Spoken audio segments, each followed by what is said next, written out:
Hi friends, ಎಲ್ರಿಗೂ ನಮಸ್ಕಾರ. ಜ್ಞಾನಗಂಗೋತ್ರಿ ಸಂಸ್ಥೆಯ ಇನ್ಕ್ವೆಸ್ಟ್ ಪ್ರಚಲಿತ ಘಟನೆಗಳ ಸರಣಿಗೆ ತಮ್ಮೆಲ್ಲರಿಗೂ ಮತ್ತೊಮ್ಮೆ ಸ್ವಾಗತ.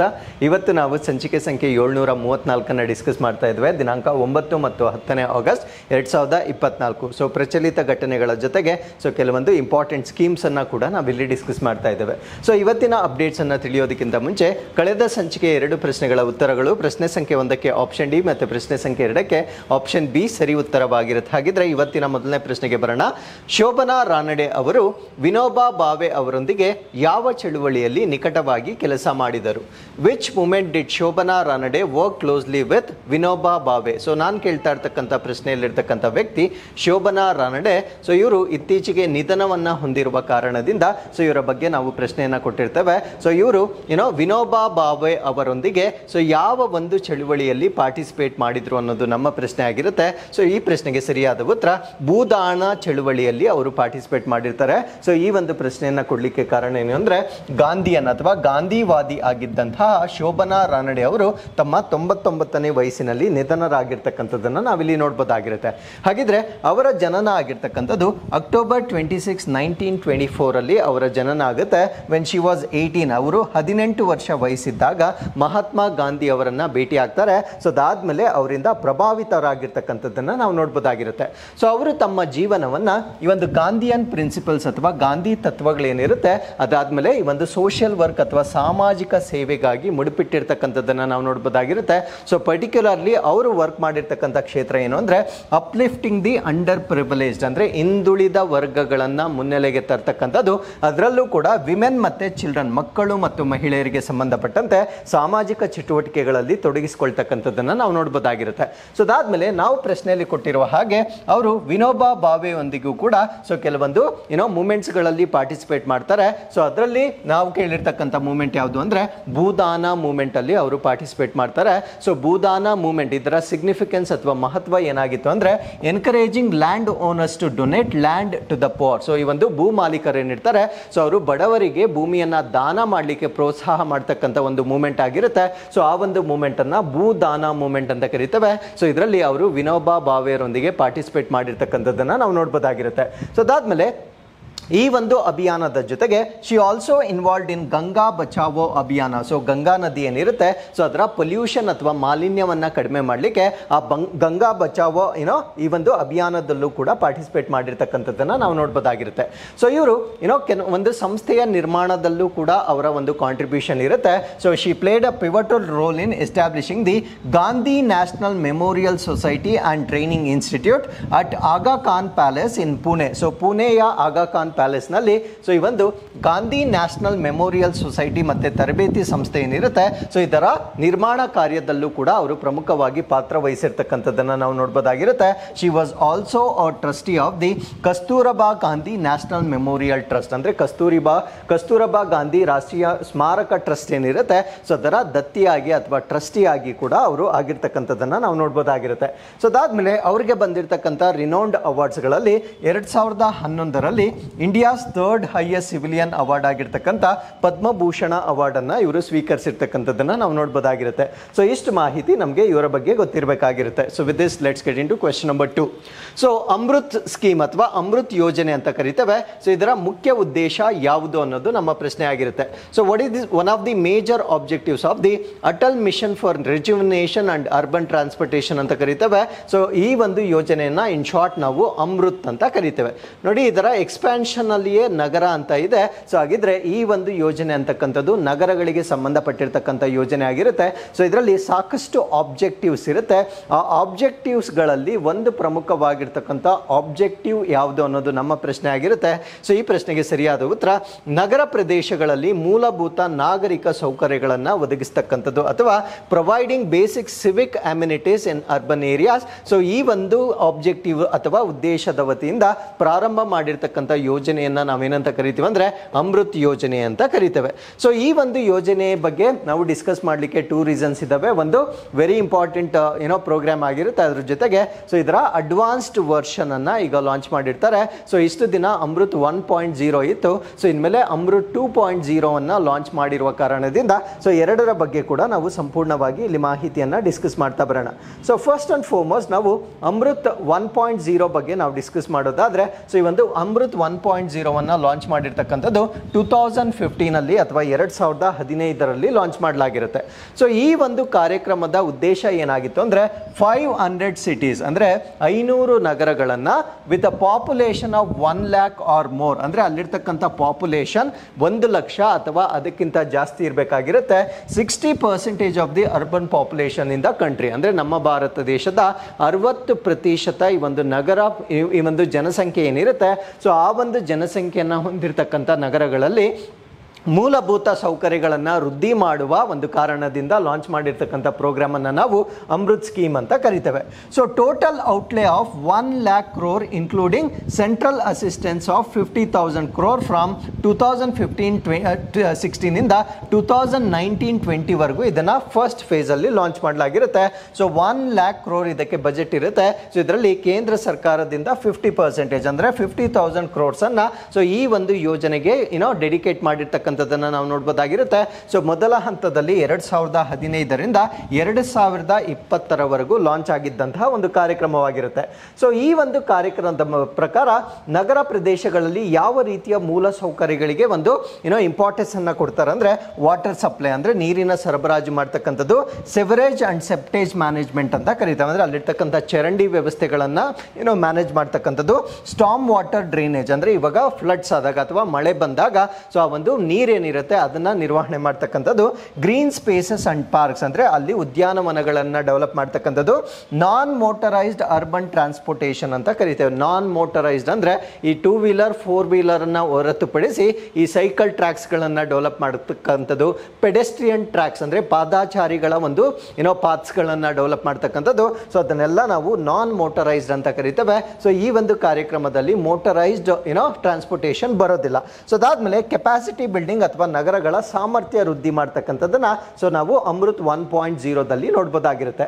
ಸೊ ಈಗ ಅಮೃತ್ 2.0 ಲಾಂಚ್ ಮಾಡಿರ್ತಾರೆ. ಸೊ 2.0 ಪ್ರಮುಖವಾದ ಪಾಯಿಂಟ್ಸ್ ಏನು ಅಂತ ನಾವು ಡಿಸ್ಕಸ್ ಮಾಡೋದಾದ್ರೆ, ಸೊ ಇದನ್ನ 2025-26 so these dates are very very important. So 2025-26 so ಈ ಒಂದು ಕಾರ್ಯಕ್ರಮವನ್ನು ಅಮೃತ್ 2.0 ಎಂದು ಸೊ ಎಕ್ಸ್ಟೆಂಡ್ ಮಾಡಿರ್ತಕ್ಕಂಥದ್ದನ್ನ ನಾವಿಲ್ಲಿ ಗಮನಿಸಬಹುದಾಗಿರುತ್ತೆ.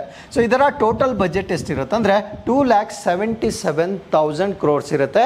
ಸೊ ಪ್ರೀವಿಯಸ್ಗಿಂತ ಇಲ್ಲಿ ಆಲ್ಮೋಸ್ಟ್ ಮೋರ್ ದೆನ್ ಡಬಲ್ ಮಾಡಿರ್ತಕ್ಕಂಥದ್ದನ್ನು ನಾವಿಲ್ಲಿ ನೋಡ್ಬೋದಾಗಿರುತ್ತೆ. ಸೊ ಇಲ್ಲೂ ಕೂಡ house hold tap connections in all 4,378 statutory towns ಅಂದರೆ ಈ ಒಂದು ಶಾಸನಬದ್ಧ ನಗರಗಳೇನಿದ್ದಾವೆ ಆ ಎಲ್ಲ ನಗರಗಳಲ್ಲೂ ಕಂಪಲ್ಸರಿ ಅಂದರೆ ಪ್ರತಿಯೊಂದು ಮನೆಗೂ ಈ ಒಂದು ಟ್ಯಾಪ್ ಕನೆಕ್ಷನ್ ಅಥವಾ ನಲ್ಲಿ ನೀರಿನ ವ್ಯವಸ್ಥೆಯನ್ನು ಕೊಡ್ತಕ್ಕಂಥದ್ದು ಈ ಒಂದು ಕಾರ್ಯಕ್ರಮದ ಪ್ರಮುಖವಾಗಿರ್ತಕ್ಕಂಥ ಫೋಕಸ್ಡ್ ಏರಿಯಾ ಆಗಿರುತ್ತೆ. ಸೊ ಇದೊಂದೇ ಅಲ್ಲ, ಇದರ ಅಡಿಯಲ್ಲಿ ಸಾಕಷ್ಟು ಇನಿಷಿಯೇಟಿವ್ಸ್ ಅನ್ನು ನಾವು ನೋಡ್ಬೋದಾಗಿರುತ್ತೆ. So 100% coverage of household sewage ಮತ್ತು ಸೆಪ್ಟೇಜ್ ಅಂದರೆ ಮನೆಗಳಿಂದ ಬರ್ತಕ್ಕಂಥ ಸೀವೇಜ್ ಮತ್ತು ಸೆಪ್ಟೇಜ್ ಏನಿರುತ್ತೆ ಸೊ ಅದನ್ನು 100% ಕವರೇಜ್ ಮಾಡ್ತಕ್ಕಂಥದ್ದು ಇದರ ಪ್ರಮುಖ ಉದ್ದೇಶವಾಗಿರುತ್ತೆ. ಸೊ ಎಲ್ಲಿ ಅಂದರೆ 500 ಅಮೃತ್ ಸಿಟಿಗಳಲ್ಲಿ ಮಾಡ್ತಕ್ಕಂಥದ್ದು ಅಮೃತ್ 2.0 ಪ್ರಮುಖವಾಗಿರ್ತಕ್ಕಂಥ ಒಂದು ಆಬ್ಜೆಕ್ಟಿವ್ ಆಗಿರುತ್ತೆ. Provide 2.68 crore tap connections and 2.64 crore sewer and septage connections ಅಂದರೆ 2.68 ಕೋಟಿ ಟ್ಯಾಪ್ ಕನೆಕ್ಷನ್ಸ್ ಅನ್ನು ಕೊಡ್ತಕ್ಕಂಥದ್ದು, 2.64 ಕೋಟಿ ಸಿವಿಯರ್ ಅಂಡ್ ಸೆಪ್ಟೇಜ್ ಅಂದರೆ ಈ ಒಂದು ಡ್ರೈನೇಜ್ ಸಿಸ್ಟಮ್ ಏನಿರುತ್ತೆ ಸೊ ಅದನ್ನು ಡೆವಲಪ್ ಮಾಡ್ತಕ್ಕಂಥ ಆಬ್ಜೆಕ್ಟಿವ್ಸ್ ಅನ್ನು ನಾವು ಅಮೃತ್ 2.0 ನೋಡ್ಬೋದಾಗಿರುತ್ತೆ. ಸೊ ಇದರ ಬಗ್ಗೆ ಇನ್ನೂ ಹೆಚ್ಚಿನ ಮಾಹಿತಿಯನ್ನು ನಾವು ಇಲ್ಲಿ ತಿಳ್ಕೊಳ್ಳೋದಾದ್ರೆ ಸೊ ಈ ಒಂದು Amrut 2.0 so provided 189 lakh new or serviced water tap connection. So ನಾನು ಮಾತಾಡ್ತಾ ಇರ್ತಕ್ಕಂಥದ್ದು the success of the Amrut 1.0 ಬಗ್ಗೆ ಮಾತಾಡ್ತಾ ಇದ್ದೇನೆ. So Amrut 1.0 189 lakhs new and serviced water tap ಕನೆಕ್ಷನ್ಸ್ಗಳನ್ನು ಕೊಟ್ಟಿರ್ತಾರೆ. ದಟ್ ಈಸ್ 139 ಲಕ್ಷ ಗುರಿಯನ್ನು ಮೀರಿಸಿದೆ. ಅಂದರೆ ಅವರ ಒಂದು ಟಾರ್ಗೆಟ್ ಏನಿತ್ತು ಆ ಟಾರ್ಗೆಟ್ ಅನ್ನು ಮೀರಿಸಿ 189 ಲಕ್ಷ ಹೊಸ ಅಥವಾ ಸರ್ವಿಸ್ ವಾಟರ್ ಟ್ಯಾಪ್ಗಳ ಸಂಪರ್ಕವನ್ನು ಕೊಟ್ಟಿರ್ತಕ್ಕಂಥದ್ದನ್ನು ನಾವು ಅಮೃತ್ 1.0 ನೋಡಬಹುದಾಗಿರುತ್ತೆ. So developed 4,489 million litres per day of water treatment capacity ಅಂದರೆ ನೀರನ್ನು ಸಂಸ್ಕರಣೆ ಮಾಡ್ತಕ್ಕಂಥ ಒಂದು ಸಾಮರ್ಥ್ಯ ಏನಿರುತ್ತೆ ಸೊ ಆ ಒಂದು ಸಾಮರ್ಥ್ಯವನ್ನು 4,489 ಮಿಲಿಯನ್ ಲೀಟರ್ ಪರ್ ಡೇಗೆ ಇನ್ಕ್ರೀಸ್ ಮಾಡಿರ್ತಕ್ಕಂಥದ್ದನ್ನು ನಾವಿಲ್ಲಿ ಗಮನಿಸಬಹುದಾಗಿರುತ್ತೆ. ಸೊ ಅದಾದಮೇಲೆ ಸೆವರೇಜ್ ಮತ್ತು ಸೆಪ್ಟೇಜ್ ಮ್ಯಾನೇಜ್ಮೆಂಟ್ ಅಂದರೆ ಒಳಚರಂಡಿ ಮತ್ತು ಈ ಒಂದು ಸೆಪ್ಟೇಜ್ ನಿರ್ವಹಣೆಗೆ ಬಂದಾಗ 149 lakh ಲ್ಯಾಕ್ ನ್ಯೂ ಆ್ಯಂಡ್ ಸರ್ವಿಸ್ಡ್ ಸೆವೆರ್ ಕನೆಕ್ಷನ್ಸನ್ನು ಕೊಟ್ಟಿರ್ತಾರೆ. ಅಂದರೆ 149 ಅಥವಾ 149 ಲಕ್ಷ ಹೊಸ ಅಥವಾ ಸರ್ವಿಸ್ಡ್ ಹೊಸ ಚರಂಡಿ ಸಂಪರ್ಕಗಳನ್ನು ಅಮೃತ್ 1.0ದಲ್ಲಿ ಮಾಡಿರ್ತಕ್ಕಂಥದ್ದನ್ನು ನಾವು ನೋಡ್ಬೋದಾಗಿರುತ್ತೆ. Developed 4174 MLD of sewerage treatment capacity. So 4174 MLD ಅಷ್ಟು ಒಳ ಚರಂಡಿ ಸಂಸ್ಕರಣಾ ಸಾಮರ್ಥ್ಯವನ್ನು ಅಭಿವೃದ್ಧಿಪಡಿಸಿರ್ತಕ್ಕಂಥದ್ದನ್ನು ನಾವು 1.0ದಲ್ಲಿ ನೋಡ್ಬೋದಾಗಿರುತ್ತೆ.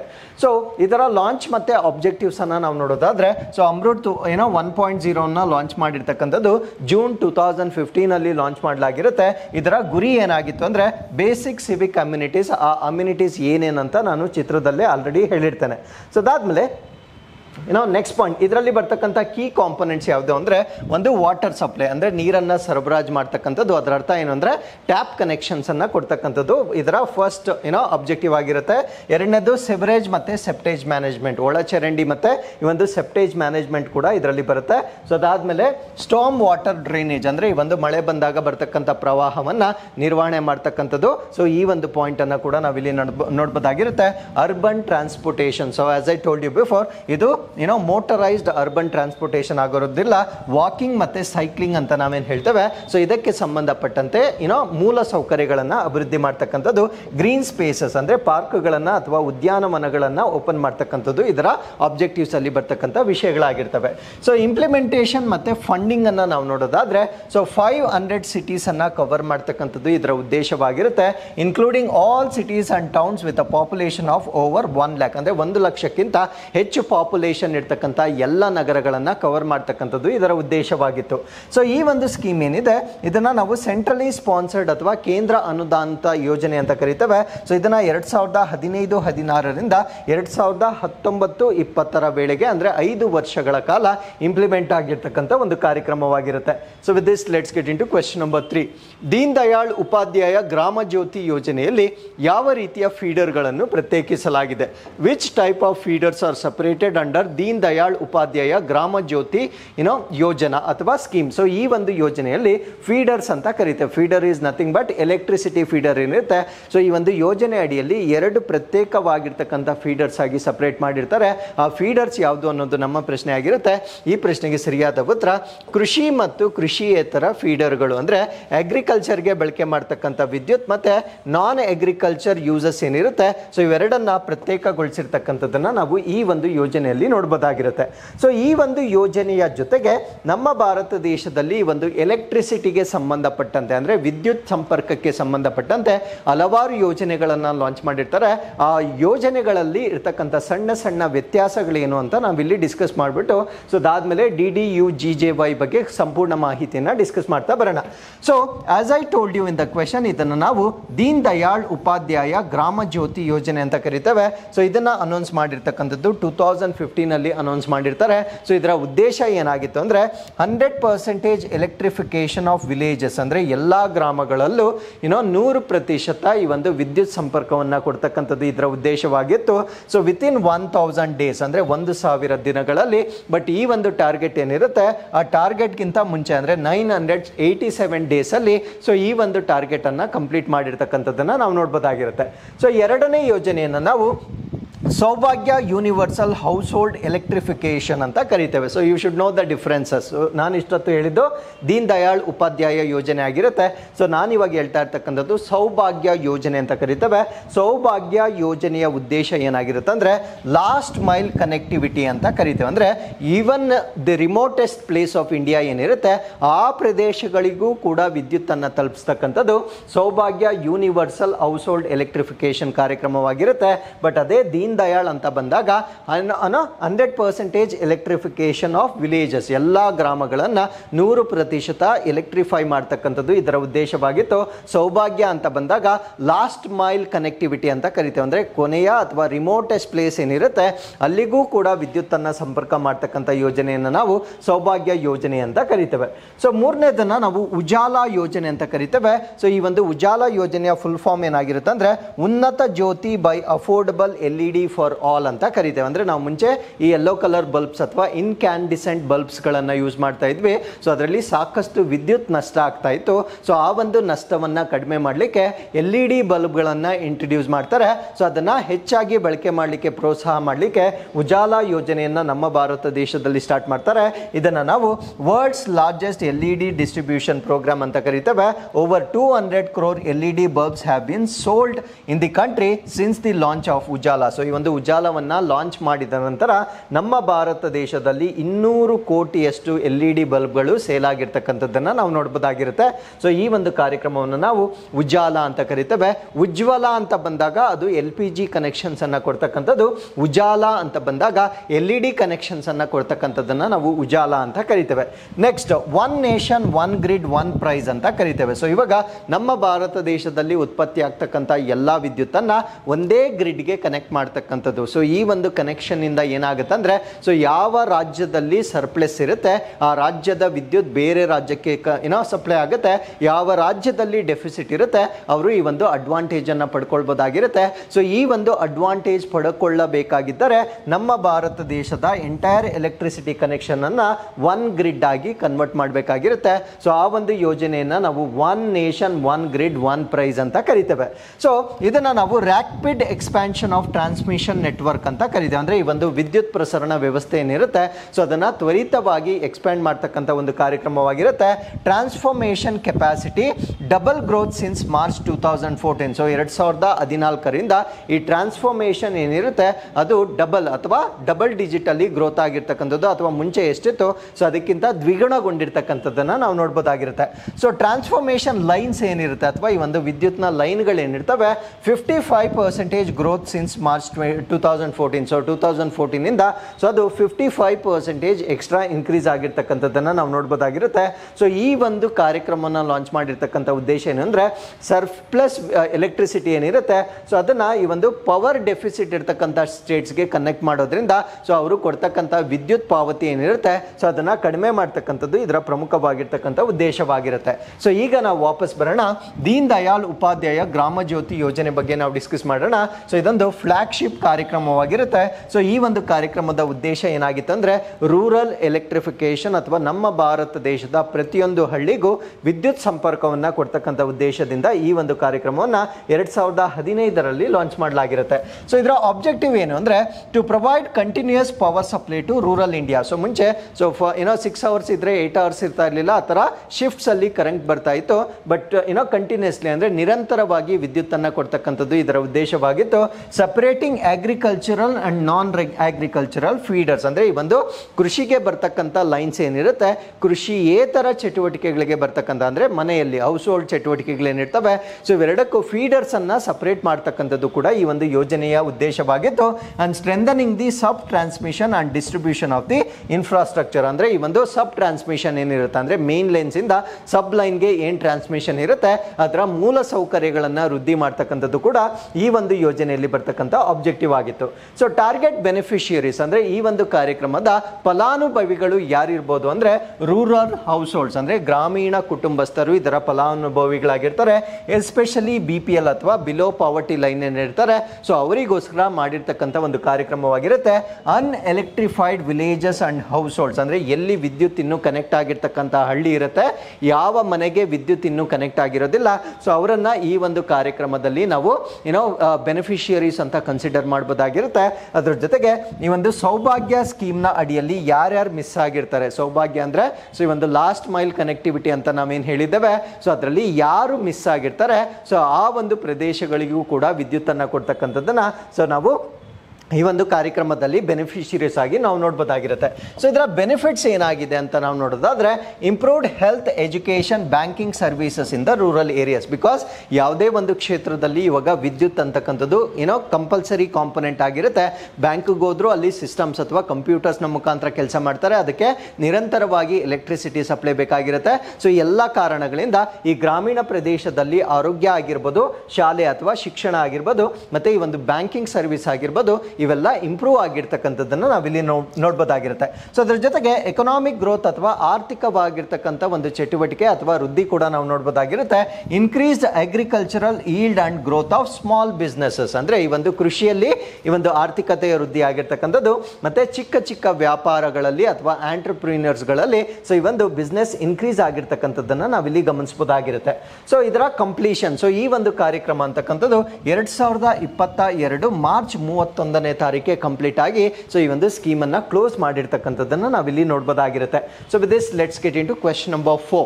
ಜಲಜೀವನ್ ಮಿಷನ್ ಅನ್ನು ಯಾವಾಗ ಪ್ರಾರಂಭಿಸಲಾಯಿತು? When was the Jal Jeevan mission launch? ಈ ಪ್ರಶ್ನೆಗೆ ಸರಿಯಾದ ಉತ್ತರ 2019 ಅಥವಾ 2019ರಲ್ಲಿ ಜಲ ಜೀವನ್ ಮಿಷನ್ ಅನ್ನು launch ಮಾಡಲಾಗಿರುತ್ತೆ.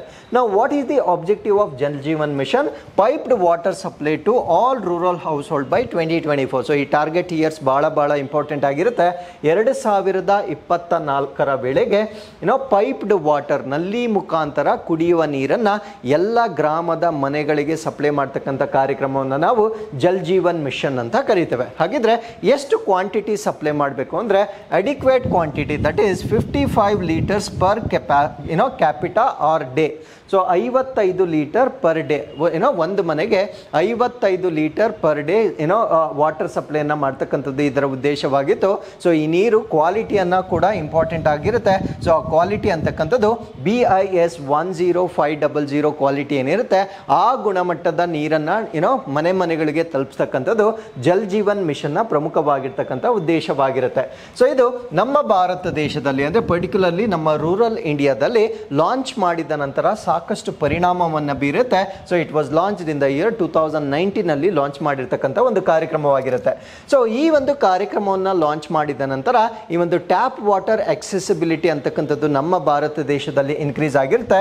Over 15.04 crore rural households now have access to tap water. So 15.04 ಕೋಟಿ ಗ್ರಾಮೀಣ ಕುಟುಂಬಗಳು ಈಗ ನಲ್ಲಿ ನೀರಿನ ಸೌಲಭ್ಯವನ್ನು ಪಡೆದುಕೊಂಡಿರ್ತಕ್ಕಂಥದ್ದನ್ನ ಸೊ ಈ ಒಂದು ಕಾರ್ಯಕ್ರಮ ಲಾಂಚ್ ಆಗಿರ್ತಕ್ಕಂಥದ್ದರ ನಂತರ ನಾವು ನೋಡ್ಬೋದಾಗಿರುತ್ತೆ. ಸೊ ಇದರಿಂದ ಆಗ್ತಕ್ಕಂಥ ಬೆನಿಫಿಟ್ಸ್ ಏನು ಅಂದ್ರೆ ಅಕಾರ್ಡಿಂಗ್ ಟು WHO ಎಸ್ಟಿಮೇಟ್ಸ್, ಅಂದ್ರೆ ವಿಶ್ವ ಆರೋಗ್ಯ ಸಂಸ್ಥೆ ಮಾಡಿರ್ತಕ್ಕಂಥ ಒಂದು ಎಸ್ಟಿಮೇಟ್ ನ ಪ್ರಕಾರ universal access to safe drinking water could prevent nearly 4 lakh deaths from the diarrhoeal diseases. ಅಂದ್ರೆ ಈ ಒಂದು ಅತಿಸಾರ ಅಂತ ನಾವೇನು ಕರಿತೇವೆ ಅಂದ್ರೆ ಕಲುಷಿತ ನೀರನ್ನ ಕುಡಿಯುವುದರಿಂದ ಆಗ್ತಕ್ಕಂಥ ಒಂದು ಕಾಯಿಲೆ ಡಯೂರಿಯಾ ಅಥವಾ ಅತಿಸಾರ ಅಂತ ನಾವೇನು ಹೇಳ್ತೇವೆ. ಆ ಒಂದು ಅತಿಸಾರ ಕಾಯಿಲೆಯಿಂದ ಆಗ್ತಕ್ಕಂಥ ಹೆಚ್ಚುವರಿ ಸಾವುಗಳು ಅಂದ್ರೆ 4 ಲಕ್ಷ ಸಾವುಗಳನ್ನ ನಾವು ತಪ್ಪಿಸಬಹುದಾಗಿರುತ್ತೆ. ಸೊ ಅದರಿಂದ ಈ ಒಂದು ಜಲ್ ಜೀವನ್ ಮಿಷನ್ ಅಂತಕ್ಕಂಥದ್ದು ಜನರ ಆರೋಗ್ಯದ ಮೇಲೆ ಒಂದು ಉತ್ತಮವಾದ ಪರಿಣಾಮವನ್ನ ಬೀರಿರ್ತಕ್ಕಂಥ ಒಂದು ಕಾರ್ಯಕ್ರಮವಾಗಿರುತ್ತೆ. ಸೊ ಅದ್ರ ಜೊತೆಗೆ it can save approximately 14 million disability adjusted life years ಅಂತ ಕರಿತೇವೆ ನಾವು. What you mean by disability adjusted life years ಅಂದ್ರೆ ಏನು, ಅಥವಾ ಅಂಗವೈಕಲ್ಯ ಹೊಂದಾಣಿಕೆಯ ಜೀವನ ವರ್ಷಗಳು ಅಂದ್ರೆ ಏನು ಅಂದ್ರೆ, ಫಾರ್ ಎಕ್ಸಾಂಪಲ್ ನಮ್ಗೇನಾದ್ರೂ if you are not feeling well ಅಥವಾ ನಾವು ಯಾವುದೇ ಒಂದು ಕಾಯಿಲೆಯಿಂದ ಸಫರ್ ಮಾಡ್ತಾ ಇದ್ರೆ ಸೊ ನಾವು ಯಾವುದೇ ಕೆಲಸವನ್ನ ಮಾಡೋದಿಲ್ಲ, ಅಂದ್ರೆ ಎಕನಾಮಿಕ್ ಆಕ್ಟಿವಿಟೀಸ್ ಅನ್ನ ಮಾಡೋದಿಲ್ಲ. ಸೊ ಅದನ್ನ ನಾವೇನಂತ ಕರಿತೀವಿ ಅಂದ್ರೆ so disability adjusted life years ಅಂತ ಕರಿತೇವೆ.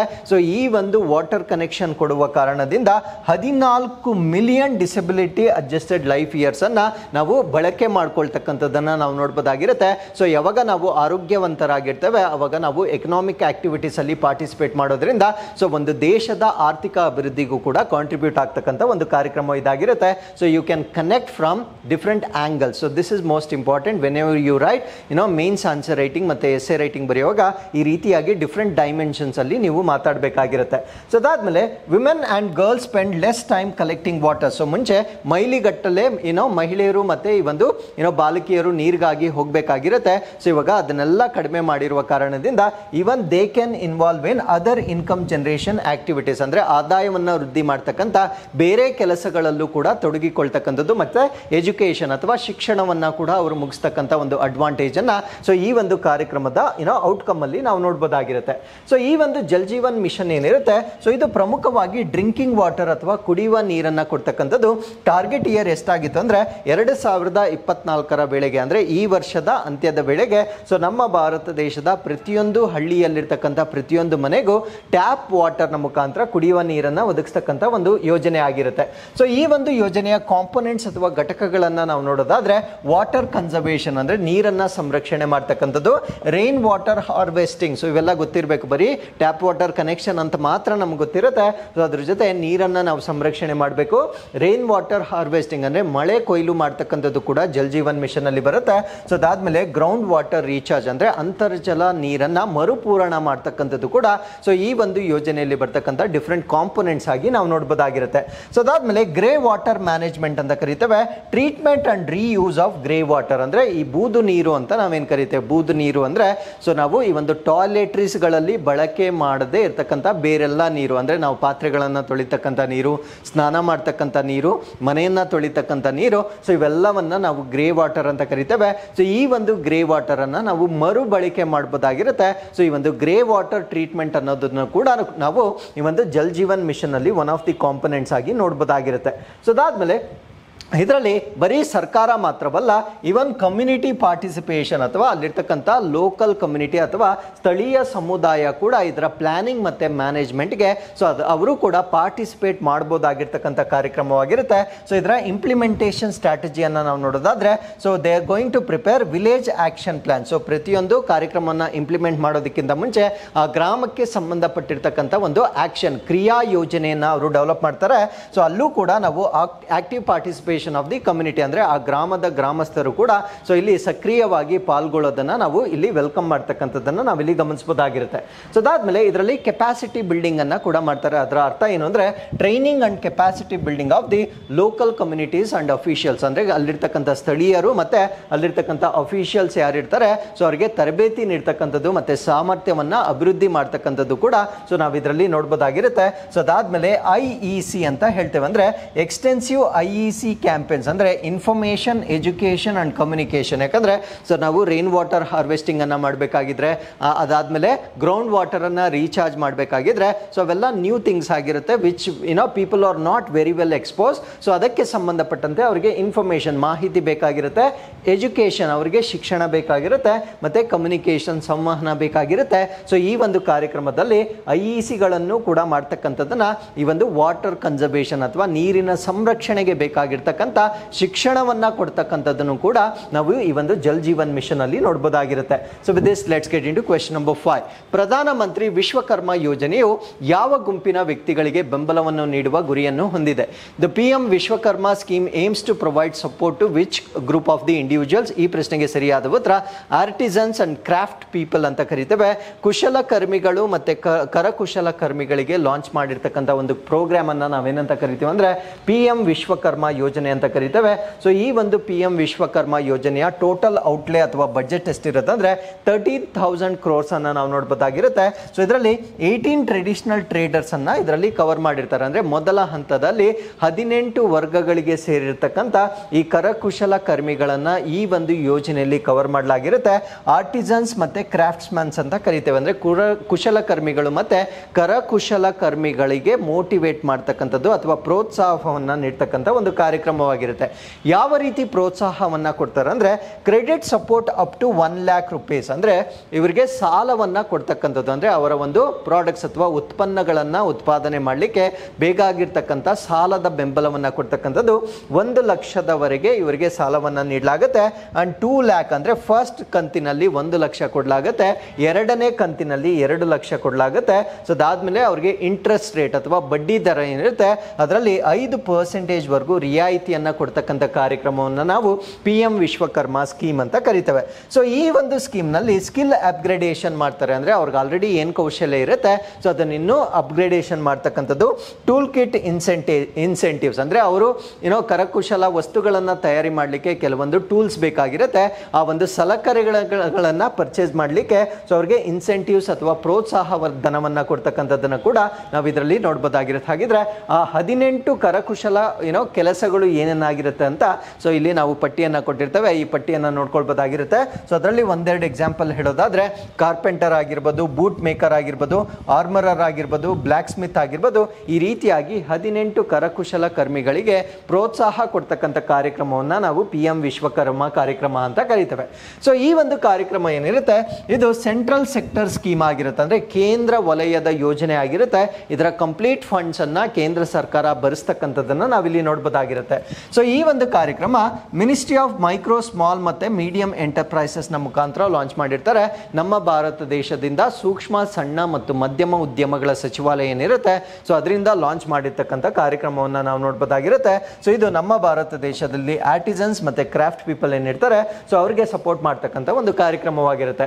ಸೊ ಇದರಲ್ಲಿ ಬರ್ತಕ್ಕಂಥ ಪ್ರಮುಖ ಘಟಕಗಳನ್ನು ನಾವು ನೋಡೋದಾದ್ರೆ access to loans without the need of collateral, ಅಂದ್ರೆ ಅವರು ಯಾವುದೇ ಒಂದು ಆಧಾರವನ್ನ ನೀಡ್ತಕ್ಕಂಥ ಅವಶ್ಯಕತೆ ಇಲ್ಲ, ಯಾವುದೇ ಮೇಲಾಧಾರವಿಲ್ಲದೆ ಸಾಲವನ್ನ ಕೊಡ್ತಕ್ಕಂಥ ಕಾರ್ಯಕ್ರಮ ಇದಾಗಿರುತ್ತೆ. ಸೊ ಅದ್ರ ಜೊತೆಗೆ ಅವರಿಗೆ ಬೇಕಾಗಿರ್ತಕ್ಕಂಥ ಟ್ರೈನಿಂಗ್ ಮತ್ತೆ ಈ ಒಂದು ಮಾಡರ್ನ್ ಅಡಾಪ್ಷನ್ ಏನಿರುತ್ತೆ ಸೊ ಬದಲಾಗಿರ್ತಕ್ಕಂಥ ಜಗತ್ತಿಗೆ ಬೇಕಾಗಿರ್ತಕ್ಕಂಥ ಮಾರ್ಪಾಡುಗಳನ್ನು ಕೂಡ ತರಬೇತಿಯನ್ನು ಕೊಡ್ತಕ್ಕಂಥ ಕಾರ್ಯಕ್ರಮವಾಗಿ ನಾವು ಇದನ್ನ ನೋಡಬಹುದಾಗಿರುತ್ತೆ. ಸೊ ಇವರಿಗೆ ಬೇಕಾಗಿರ್ತಕ್ಕಂಥ ಮಾಡರ್ನ್ ಟೂಲ್ಸ್ಗಳನ್ನು ಕೂಡ ಕೊಡ್ತಾರೆ, ಅಂದ್ರೆ ಆಧುನಿಕವಾಗಿ ಬೇಕಾಗಿರ್ತಕ್ಕಂಥ ಒಂದು ಟೂಲ್ಸ್ಗಳನ್ನು ಕೂಡ ಕೊಡ್ತಕ್ಕಂಥದ್ದನ್ನ, ಸಲಕರಣೆಗಳನ್ನು ಕೊಡ್ತಕ್ಕಂಥದ್ದನ್ನ ಸೊ ಈ ಒಂದು ಕಾರ್ಯಕ್ರಮದಲ್ಲಿ ನಾವು ನೋಡ್ಬೋದಾಗಿರುತ್ತೆ.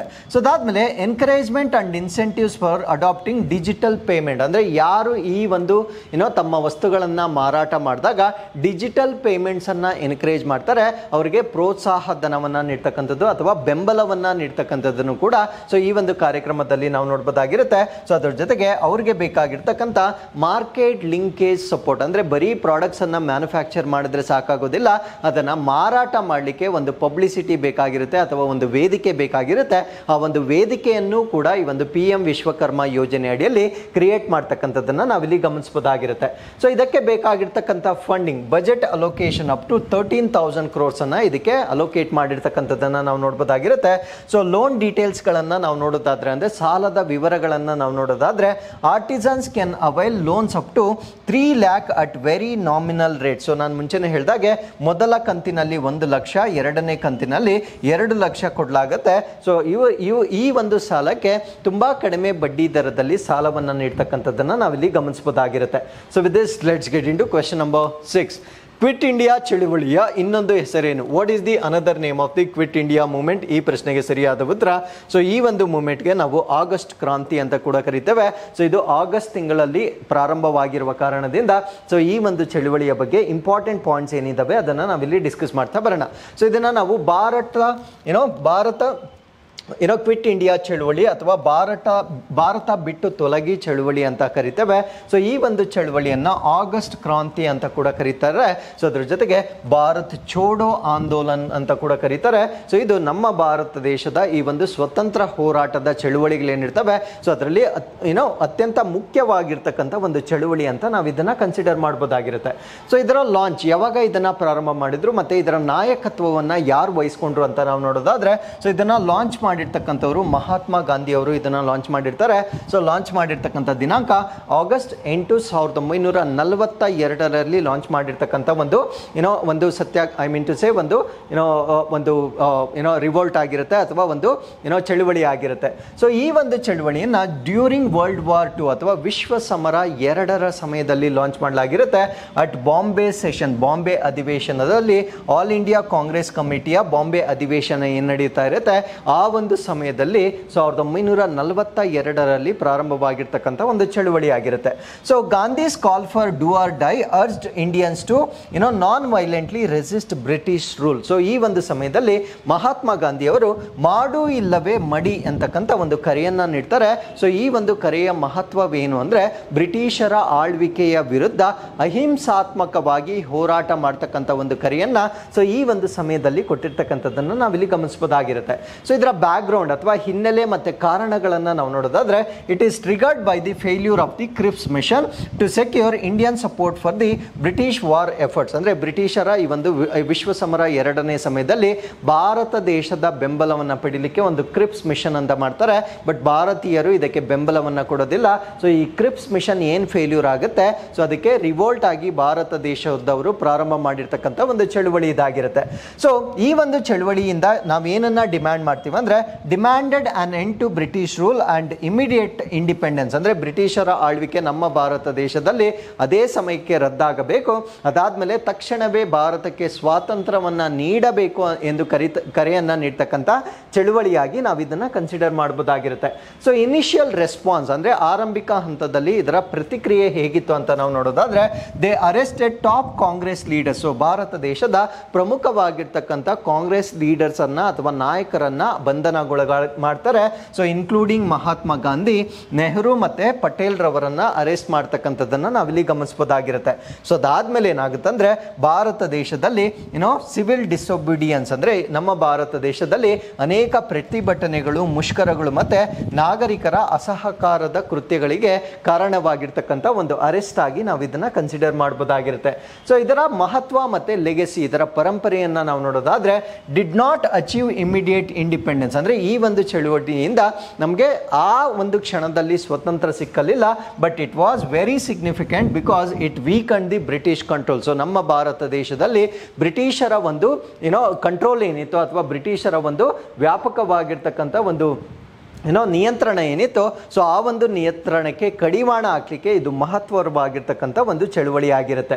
So with this let's get into question number 7. So Parvat Prahar ಅಭ್ಯಾಸದ ಮುಖ್ಯ ಉದ್ದೇಶಗಳಲ್ಲಿ ಯಾವುದು ಒಂದಾಗಿದೆ? So what is one of the main objectives of the Parvat Pravah exercise? So ಹೆಸರಲ್ಲೇ ಇದೆ ಪರ್ವತ್ ಅಂದರೆ ಸೊ ಬೆಟ್ಟಗಳು ಅಥವಾ ಎತ್ತರದ ಪ್ರದೇಶಗಳು. ಸೊ ಈ ಒಂದು ಪರ್ವತ್ ಪ್ರವಾಹ ಅಂತ ಒಂದು ಎಕ್ಸಸೈಸ್ ಅನ್ನ ನಮ್ಮ ಭಾರತ ದೇಶದಲ್ಲಿ ಮಾಡ್ತಾ ಇದ್ದಾರೆ. ಸೊ ಇದರ ಉದ್ದೇಶ ಏನು ಅನ್ನೋದು ನಮ್ಮ ಪ್ರಶ್ನೆ ಆಗಿರುತ್ತೆ. ಸೊ ಇದರ ಉದ್ದೇಶ ಎತ್ತರದ ಯುದ್ಧಗಳಲ್ಲಿ ಪರಿಣಾಮಕಾರಿತ್ವವನ್ನು ಹೆಚ್ಚಿಸಲು, ಅಂದರೆ increase effectiveness in high altitude warfares. ಅಂದರೆ ನಮಗೆ ಗೊತ್ತು ನಮ್ಮ ಭಾರತ ದೇಶದ ನಾರ್ದರ್ನ್ ಫ್ರಾಂಟಿಯರ್ ಏನಿರುತ್ತೆ, ಸೊ ಅಲ್ಲಿ ಈವನ್ ಸರ್ಫೇಸ್ ಇರೋದಿಲ್ಲ, ಅನೇಕ ಬೆಟ್ಟ ಗುಡ್ಡಗಳನ್ನು ಗೂಡಿರ್ತಕ್ಕಂಥ ಒಂದು ಪ್ರದೇಶವಾಗಿರುತ್ತೆ. ಆ ಒಂದು ಪ್ರದೇಶದಲ್ಲಿ ನಮ್ಮ ಭಾರತೀಯರ ಒಂದು ಯುದ್ಧ ಮಾಡ್ತಕ್ಕಂಥ ಕೌಶಲ್ಯಗಳೇನಿರ್ತವೆ, ಆ ಒಂದು ಕೌಶಲ್ಯಗಳನ್ನು ವೃದ್ಧಿ ಮಾಡಲಿಕ್ಕೆ ಮಾಡಿರ್ತಕ್ಕಂಥ ಒಂದು ಎಕ್ಸಸೈಸ್ ಅನ್ನು ನಾವು ಪರ್ವತ ಪ್ರಹಾರ ಎಕ್ಸಸೈಸ್ ಅಂತ ಕರಿತೇವೆ. ಸೊ ಇದನ್ನ ಎಲ್ಲಿ ಕಂಡಕ್ಟ್ ಮಾಡ್ತಾರೆ ಅಂದ್ರೆ ಲದಾಖ್ ನಲ್ಲಿ ಇದನ್ನ ಕಂಡಕ್ಟ್ ಮಾಡ್ತಾರೆ. ಸೊ ಇದು ಹೈ ಆಲ್ಟಿಟ್ಯೂಡ್ ವಾರ್ಫೇರ್ ಮತ್ತೆ ಆಪರೇಷನ್ಸ್ ಆಗಿರುತ್ತೆ, ಅಂದ್ರೆ ಎತ್ತರ ಪ್ರದೇಶದಲ್ಲಿ ಮಾಡ್ತಕ್ಕಂಥ ಒಂದು ಕಾರ್ಯಾಚರಣೆಗಳ ಮೇಲೆ ಕೇಂದ್ರೀಕರಿಸತಕ್ಕಂಥ ಒಂದು ಎಕ್ಸಸೈಸ್ ಆಗಿರುತ್ತೆ.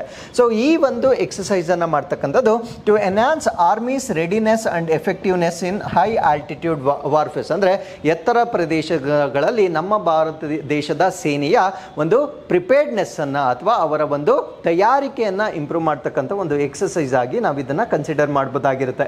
So with this let's get into question number 8.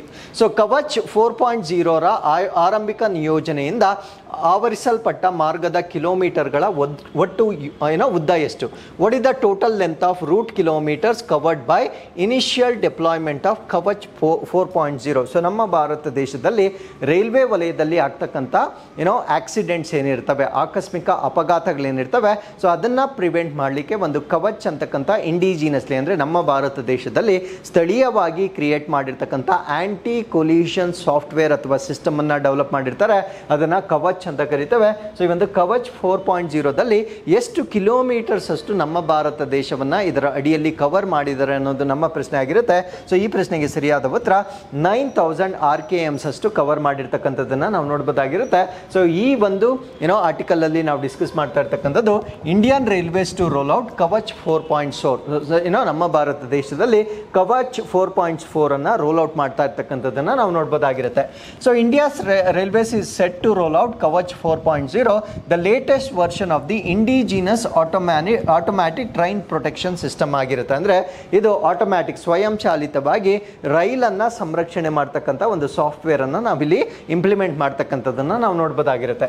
So ಇದರ ಕವರೇಜ್ ಅನ್ನು ನಾವು ನೋಡೋದಾದ್ರೆ ಇನಿಷಿಯಲ್ ಡಿಪ್ಲಾಯ್ಮೆಂಟ್ ಅಂದರೆ ಆರಂಭಿಕ ಹಂತಗಳಲ್ಲಿ 10,000 ಲೋಕೋಮೋಟಿವ್ಸ್ ಅಂದರೆ ಇಂಜನ್ಸ್ಗಳು ಅಂತ ನಾವೇನು ಹೇಳ್ತೇವೆ, 10,000 ಇಂಜನ್ಗಳಲ್ಲಿ ಮತ್ತೆ 9,000 ರೂಟ್ ಕಿಲೋಮೀಟರ್ಸ್ ಅನ್ನು ಕವರ್ ಮಾಡ್ತಕ್ಕಂಥದ್ದು ಇದರ ಉದ್ದೇಶವಾಗಿರುತ್ತೆ in the initial phase.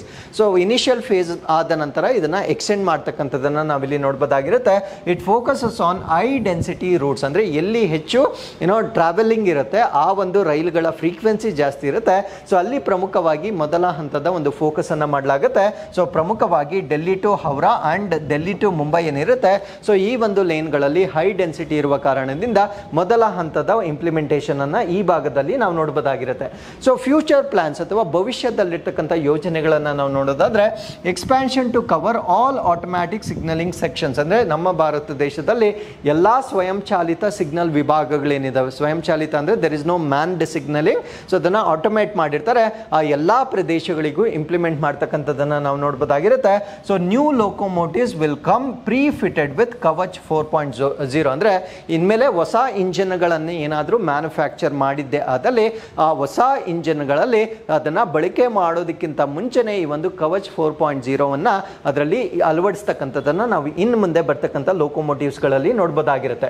So Kavach ಬಗ್ಗೆ ನಾವು ಡಿಸ್ಕಸ್ ಮಾಡೋದಾದ್ರೆ, so Kavach is indigenous automatic train protection system ಆಗಿರುತ್ತೆ. So as I told you before, ಇದು ಇಂಡಿಜಿನಸ್ ಆಗಿರುತ್ತೆ, ಅಂದರೆ ನಮ್ಮ ಭಾರತ ದೇಶದಲ್ಲಿ ಸ್ಥಳೀಯವಾಗಿ ಅಭಿವೃದ್ಧಿ ಪಡಿಸಿರ್ತಕ್ಕಂಥ ಒಂದು ಸಿಸ್ಟಮ್ ಆಗಿರುತ್ತೆ. ಸೊ ಇದು ಆಟೋಮ್ಯಾಟಿಕ್ ಟ್ರೈನ್ ಪ್ರೊಟೆಕ್ಷನ್, ಅಂದರೆ ಸ್ವಯಂಚಾಲಿತವಾಗಿ ರೈಲನ್ನು ರಕ್ಷಣೆ ಮಾಡ್ತಕ್ಕಂಥ ಒಂದು ವಿಧಾನವಾಗಿರುತ್ತೆ. ಸೊ ಇದು ನಮ್ಮ ಟ್ರೈನ್ ಸೇಫ್ಟಿ ಮತ್ತು ಕೊಲ್ಯೂಷನ್ ಅಥವಾ ಸಂಘರ್ಷಗಳನ್ನು ಅಥವಾ ಘರ್ಷಣೆಗಳನ್ನು ಕೊಲ್ಯೂಷನನ್ನು ಪ್ರಿವೆಂಟ್ ಮಾಡಲಿಕ್ಕೆ ಮಾಡಿರ್ತಕ್ಕಂಥ ಆಟೋಮ್ಯಾಟಿಕ್ ಬ್ರೇಕಿಂಗ್ ಸಿಸ್ಟಮನ್ನು ನಾವು ಕವಚ್ ಸಿಸ್ಟಮ್ ಅಂತ ಕರಿತೇವೆ. ಸೊ ಇದರ ಡೆವಲಪ್ಮೆಂಟ್ ಮತ್ತು ಪರ್ಪಸನ್ನು ನಾವು ನೋಡೋದಾದರೆ research design and standards organisation RDSO ಅಂತ ಕರಿತೇವೆ. ಸೊ ಇವರ ಕೊಲ್ಯಾಬ್ರೇಷನಿಂದ ಇಂಡಿಯನ್ ರೈಲ್ವೇಸ್ ಅವರು ಡೆವಲಪ್ ಮಾಡಿರ್ತಕ್ಕಂಥ ಸಿಸ್ಟಮ್ ಆಗಿರುತ್ತೆ. ಸೊ ಇದು ಆಟೋಮ್ಯಾಟಿಕಲಿ ಬ್ರೇಕ್ಸನ್ನು ಅಪ್ಲೈ ಮಾಡುವ ಮುಖಾಂತರ ಸೊ ಇದು ಕೊಲ್ಯೂಷನ್ಸನ್ನು ಪ್ರಿವೆಂಟ್ ಮಾಡ್ತಕ್ಕಂಥದ್ದನ್ನು ನಾವು ನೋಡ್ಬೋದಾಗಿರುತ್ತೆ. ಸೊ ಇದರಲ್ಲಿ ನಾವು ಸ್ಪೀಡ್ ಕಂಟ್ರೋಲನ್ನು ನಾವು ನೋಡ್ಬೋದಾಗಿರುತ್ತೆ. So regulates train speeds according to the permissible limits, ಅಂದರೆ ಇವಾಗ ಎಷ್ಟು ಪರ್ಮಿಸಿಬಲ್ ಲಿಮಿಟ್ ಇರುತ್ತೆ ಸೊ ಅದರಿಂದ ಆಚೆ ಸ್ಪೀಡ್ ಹೋಗ್ಲಿಕ್ಕೆ ಈ ಒಂದು ಕವಚ್ ಅಂತಕ್ಕಂಥದ್ದು ಅವಕಾಶ ಮಾಡಿಕೊಡೋದಿಲ್ಲ. So GPS based tracking and real time data communication ಕೂಡ ಸೊ ಈ ಒಂದು ಕವಚ್ ಸಿಸ್ಟಮ್ ಅಲ್ಲಿ ನಾವಿಲ್ಲಿ ಗಮನಿಸಬಹುದಾಗಿರುತ್ತೆ. So with this let's get into question number 9. Pradhan Mantri Jeevan ಯೋಜನೆಗೆ ತಿದ್ದುಪಡಿಯ ಮುಖ್ಯ ಉದ್ದೇಶವೇನು? What is the main purpose of the amendment to the Pradhan Mantri Jeevan Yojana? So ಈ ಪ್ರಶ್ನೆಗೆ ಸರಿಯಾದ ಉತ್ತರ, ಈ ಒಂದು ಜೀವನ್ ಯೋಜನೆ ಏನಿರುತ್ತೆ ಅದರ ಅನುಷ್ಠಾನದ ಸಮಯವನ್ನು 5 ವರ್ಷಗಳವರೆಗೆ ವಿಸ್ತರಿಸಲಾಗಿದೆ.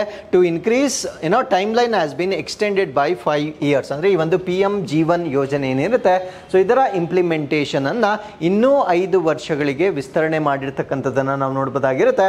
ಹಾಗಿದ್ರೆ PM ಜೀವನ್ ಯೋಜನೆ ಅಂದ್ರೆ ಏನು ಅಂತ ನಾವು ಡಿಸ್ಕಸ್ ಮಾಡ್ತಾ ಬರೋಣ. ಸೊ ಇದು to provide financial support to advanced biofuel projects, ಅಂದ್ರೆ ಈ ಒಂದು ಜೈವಿಕ ಇಂಧನಗಳು ಅಂತ ನಾವೇನು ಹೇಳ್ತೇವೆ ಆ ಒಂದು ಜೈವಿಕ ಇಂಧನಗಳ ತಯಾರಿಕೆಗೆ ಬೇಕಾಗಿರ್ತಕ್ಕಂಥ ಒಂದು ಹಣಕಾಸಿನ ಬೆಂಬಲ ಏನಿರುತ್ತೆ ಸೊ ಆ ಒಂದು ಬೆಂಬಲವನ್ನ ನೀಡಲಿಕ್ಕೆ ಪ್ರಾರಂಭ ಮಾಡಿರ್ತಕ್ಕಂಥ ಯೋಜನೆಯನ್ನ ನಾವು PM ಜೀವನ್ ಯೋಜನೆ ಅಂತ ಕರಿತೇವೆ.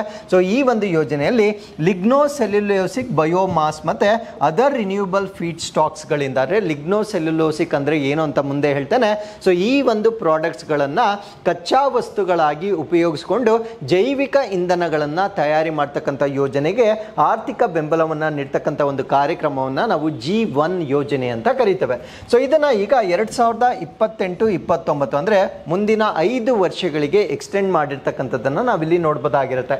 ಸೊ ಇದರ ಸ್ಕೋಪ್ ಮತ್ತೆ ಕವರೇಜ್ ಅನ್ನ ನಾವು ನೋಡೋದಾದ್ರೆ ಸೊ ಇದರಲ್ಲಿ ಬಳಕೆ ಮಾಡ್ತಕ್ಕಂಥ ಫೀಡ್ ಸ್ಟಾಕ್ ಏನಿರುತ್ತೆ ಅದು ಲಿಗ್ನೋಸೆಲ್ಯುಲೋಸಿಕ್ ಫೀಡ್ ಸ್ಟಾಕ್ ಆಗಿರ್ಬೋದು. ಅದಕ್ಕೆ ಎಕ್ಸಾಂಪಲ್ ಯಾವುದು ಅಂದರೆ ಅಗ್ರಿಕಲ್ಚರಲ್ ಅಂಡ್ ಫಾರೆಸ್ಟ್ ರೆಸಿಡ್ಯೂಸ್, ಅಂದರೆ ನಾವು ಕೃಷಿ ಮಾಡಿದ ನಂತರ ಕೆಲವೊಂದು ವಸ್ತುಗಳು ಶೇಷವಾಗಿ ಉಳಿತಾ ಅಂದರೆ ಅದನ್ನು ತ್ಯಾಜ್ಯ ಅಂತ ಕರಿತೇವೆ.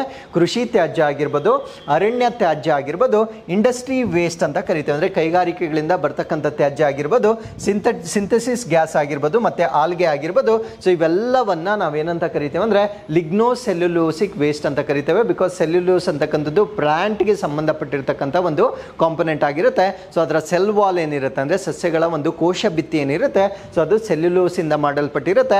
ಆ ಒಂದು ವಸ್ತುಗಳನ್ನು ಉಪಯೋಗಿಸಿಕೊಂಡು ಜೈವಿಕ ಇಂಧನವನ್ನ ತಯಾರಿ ಮಾಡ್ತಕ್ಕಂಥ ಒಂದು ಯೋಜನೆ ಇದಾಗಿರುತ್ತೆ. ಸೊ ಇದರ ಫೋಕಸ್ ಅನ್ನ ನಾವು ನೋಡೋದಾದ್ರೆ ಸೊ ಪ್ರಿಫರೆನ್ಸ್ ಅನ್ನ ಯಾವ್ದಕ್ಕೆ ಕೊಡ್ತಾರೆ ಅಂದ್ರೆ ನ್ಯೂ ಟೆಕ್ನಾಲಜಿ ಮತ್ತೆ ಇನೋವೇಷನ್. ಸೊ ಆಧುನಿಕ ತಂತ್ರಜ್ಞಾನ ಮತ್ತು ನಾವೀನ್ಯತೆ, ಯಾಕಂದ್ರೆ ಸೊ ನಮಗೆ ಈಲ್ಡ್ ಕೂಡ ಇಂಪಾರ್ಟೆಂಟ್ ಆಗುತ್ತೆ, ಅಂದ್ರೆ ಬರೀ ತಯಾರಿ ಮಾಡೋದಲ್ಲ ಅದರ ಇಳುವರಿ ಕೂಡ ಇಂಪಾರ್ಟೆಂಟ್ ಆಗುತ್ತೆ. ಅದರಿಂದ ಆಧುನಿಕವಾಗಿರ್ತಕ್ಕಂಥ ತಂತ್ರಜ್ಞಾನಗಳಿಗೆ ಇಲ್ಲಿ ಹೆಚ್ಚಿನ ಮಹತ್ವವನ್ನು ನೀಡಲಾಗುತ್ತೆ. ಸೊ ಇದರ ಆಬ್ಜೆಕ್ಟಿವ್ಸ್ ಏನು ಅಂದ್ರೆ provide remunerative income to farmers for their agricultural residue. So ಇವಾಗ ಏನಾಗುತ್ತೆ ಅಂದ್ರೆ ಸೊ ರೈತರು ತಮ್ಮ ಕೃಷಿ ತ್ಯಾಜ್ಯಗಳೇನಿರ್ತವೆ ಸೊ ಅದನ್ನ ಸುಟ್ಟಾಕ್ಬಿಡ್ತಾರೆ. ಸೊ ಸುಟ್ಟಾಕೋದ್ರಿಂದ 2 ಪ್ರಾಬ್ಲಮ್ ಆಗುತ್ತೆ. ಒಂದು ಪೊಲ್ಯೂಷನ್ ಜಾಸ್ತಿ ಆಗುತ್ತೆ, ಎರಡನೇದು ಅದರಿಂದ ಅವರಿಗೆ ಏನು ಪ್ರಯೋಜನ ಕೂಡ ಬರೋದಿಲ್ಲ. ಸೊ ಈ ಒಂದು ಬಯೋಫ್ಯೂಯಲ್ ಅನ್ನ ತಯಾರಿ ಮಾಡೋದ್ರಿಂದ ಆ ವಸ್ತುಗಳನ್ನ ಅವರು ಈ ಕಾರ್ಖಾನೆಗಳಿಗೆ ಮಾರಾಟ ಮಾಡಬಹುದಾಗಿರುತ್ತೆ. ಸೊ ಇದರಿಂದ ರೈತರಿಗೆ ಅಡಿಷನಲ್ ಇನ್ಕಮ್ ಅನ್ನ ನಾವಿಲ್ಲಿ ನೋಡಬಹುದು. ನೋಡ್ಬೋದಾಗಿರುತ್ತೆ. So addresses environmental pollution. So as I told you before, ಇನ್ಮೇಲೆ ಅವರು ಬರ್ನ್ ಮಾಡ್ತಕ್ಕಂಥ ಅವಶ್ಯಕತೆ ಇಲ್ಲ. ಸೊ ಅದರಿಂದ ಪರಿಸರದ ಮಾಲಿನ್ಯವನ್ನು ಕೂಡ ನಾವು ತಡಿಬಹುದಾಗಿರ್ತಕ್ಕಂಥ ಒಂದು ಇನಿಷಿಯೇಟಿವ್ ಆಗಿರುತ್ತೆ. Create local employment opportunities. Obviously ಅಲ್ಲಿರ್ತಕ್ಕಂಥ ಸ್ಥಳೀಯ ಉದ್ಯೋಗಗಳು ಜಾಸ್ತಿ ಆಗುತ್ತವೆ. ಸೊ ಅದ್ರ ಜೊತೆಗೆ ನಮ್ಮ ಭಾರತ ದೇಶದ ಇಂಧನ ಭದ್ರತೆ ಅಥವಾ ಸೆಕ್ಯೂರಿಟಿ ಅಂತಕ್ಕಂಥದ್ದು ಇನ್ಕ್ರೀಸ್ ಆಗ್ತಕ್ಕಂಥದ್ದನ್ನು ನಾವಿಲ್ಲಿ ನೋಡ್ಬೋದಾಗಿರುತ್ತೆ.